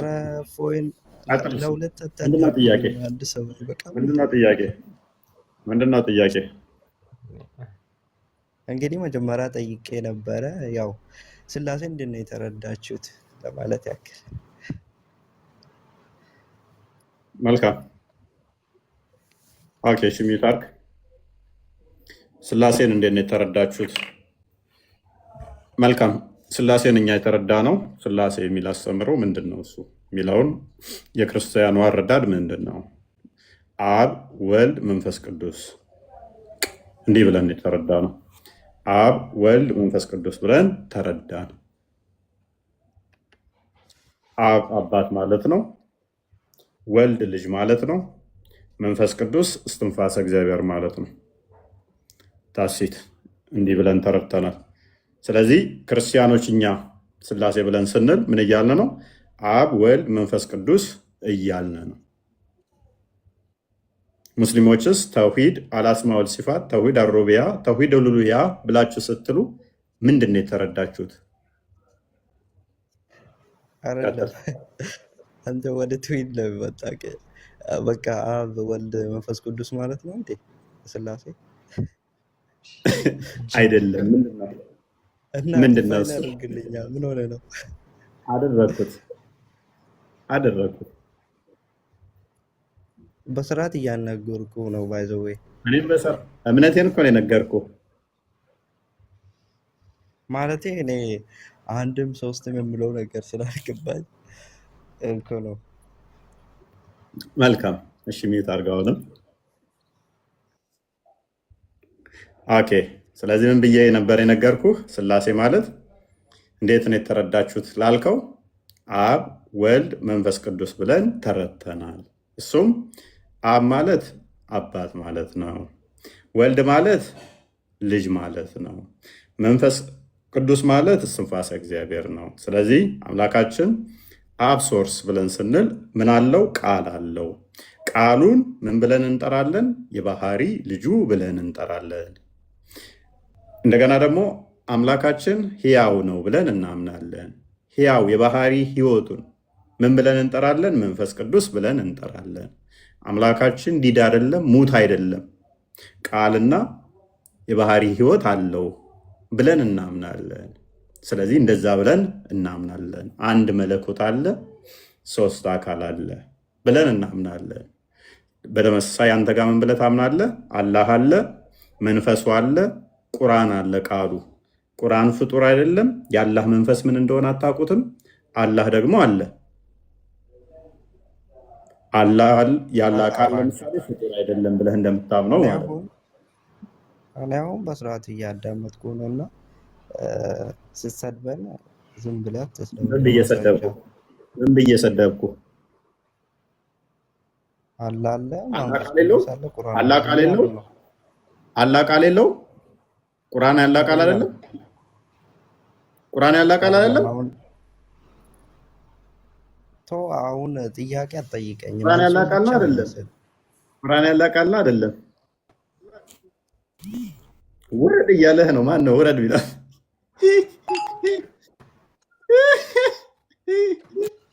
እነዚህ ሰዎች እኮ እያበዱ ነው። እፎይ በቃ የሚያምኑትን ነገር ራሱ ከአንተ አፍ ሲወጣ ስድብ እየመሰላቸው እኮ ነው። ቁርአን ያላህ ቃል ነው ማለት ስድብ ነው ሆነ ደግሞ። እንዴት ነው ይሰማል ድምጼ? ኔትወርክ ተሰራ። መሐመድ ይሰማል ድምጼ? መሐመድዬ አንድ ጥያቄ አሁን ስጠይቅ እኔም ግራ አለኝና የኔም ጥያቄ ስለሆነብኝ ነው። አንድም ሶስትም እንዴት ነው የተረዳችሁት ብለሃል። አላህ አንድ ነው ትላላችሁ። አንድን ደግሞ ተውሂድ ደግሞ ማለት አላህን አንድ ማድረግ ዩኒፊኬሽን ኦፍ ዋንነስ ነው እና አንድ የሆነን አካል እንዴት ነው አንድ የምታደርገው? ይህንንስ እንዴት ተረዳችሁት? ይህስ እንዴት ገባህ አንተ? አንድ ነገር አንድ ከሆነ እንዴት ነው ወደ አንድ የምታመጣው? ወደ አንድ ማድረግ የሚል ትምህርት የምትሰጠው? ይቅርታ፣ ይህን እንዴት የገባህ አንተ? ላውራ አስረዳኝ። እስኪ አውራ፣ ይህንን አስረዳኝ ነው አይደለም። እኔ ጥያቄ ለመጠየቅ ነበር የመጣሁት። ያው በቂ መልስም አላገኘውም። እንግዲህ መቼም መታስረዱ ባይዘወይ ምንድን ነው ግን የምታወራው? ምንድን ነው የምታወራው? የጠየቅኩህ ምንድን ነው? አንድ አላህ አንድ ነው ብለህ ወዴት ነው አንድ የምታደርገው? እንደገና ደግሞ አላህን አንድ ማድረግ የሚል ትምህርት እንዴት ነው የምትማረው? አንድ ከሆነ ለምንድን ነው አንድ የምታደርገው? ወዴት ነው? ምን አይነት ሎጂክ ነው?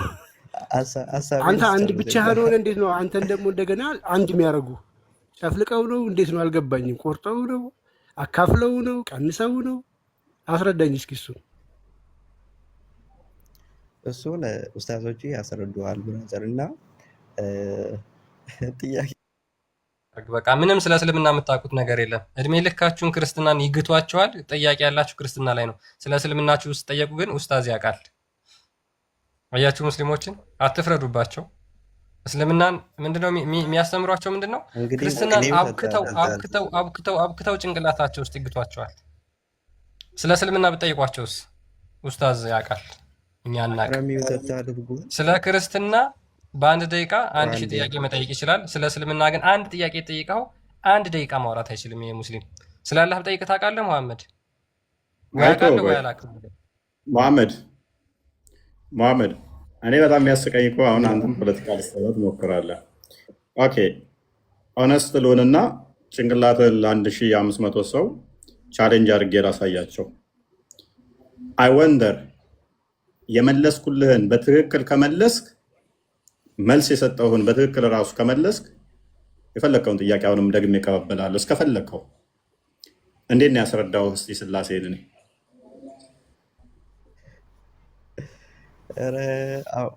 እንደውም አሁን ስልኬ እየዘጋ ስለሆነ እየሄድኩ ነው እና መልስም አላገኘው።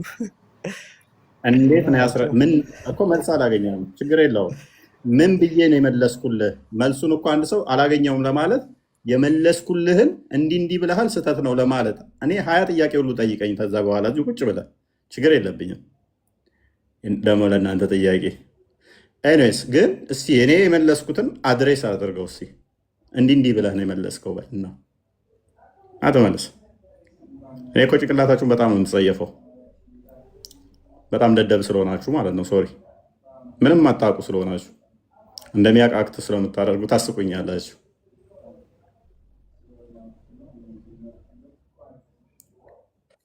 ተመለስ። ሚዩት አድርገህ አትቆይ። እኔ ልመልስለታ። ማን ጠየቀህ አንተን? አይ ልመልስለት አልፈልግም። ወጥ አያችሁ። እየጠየቅኩም አይ ተው አንተ አልጠየቅኩም። እረፍ። ኤኒዌይስ እና ሙስሊሞች ምንድነው እሱ ኦልዌይስ ጥያቄ ይጠይቃሉ። ምላሽ ከተሰጣቸው በኋላ ያላቸው አማራጭ ልክ እነሱ ዘዋት የሚመጡት አርጉመንት አለች። እነሱ ዘዋት የሚመጧት እንደዛ እንድንመልስላቸው ይፈልጋሉ። ከዛ ለመጨቃጨቅ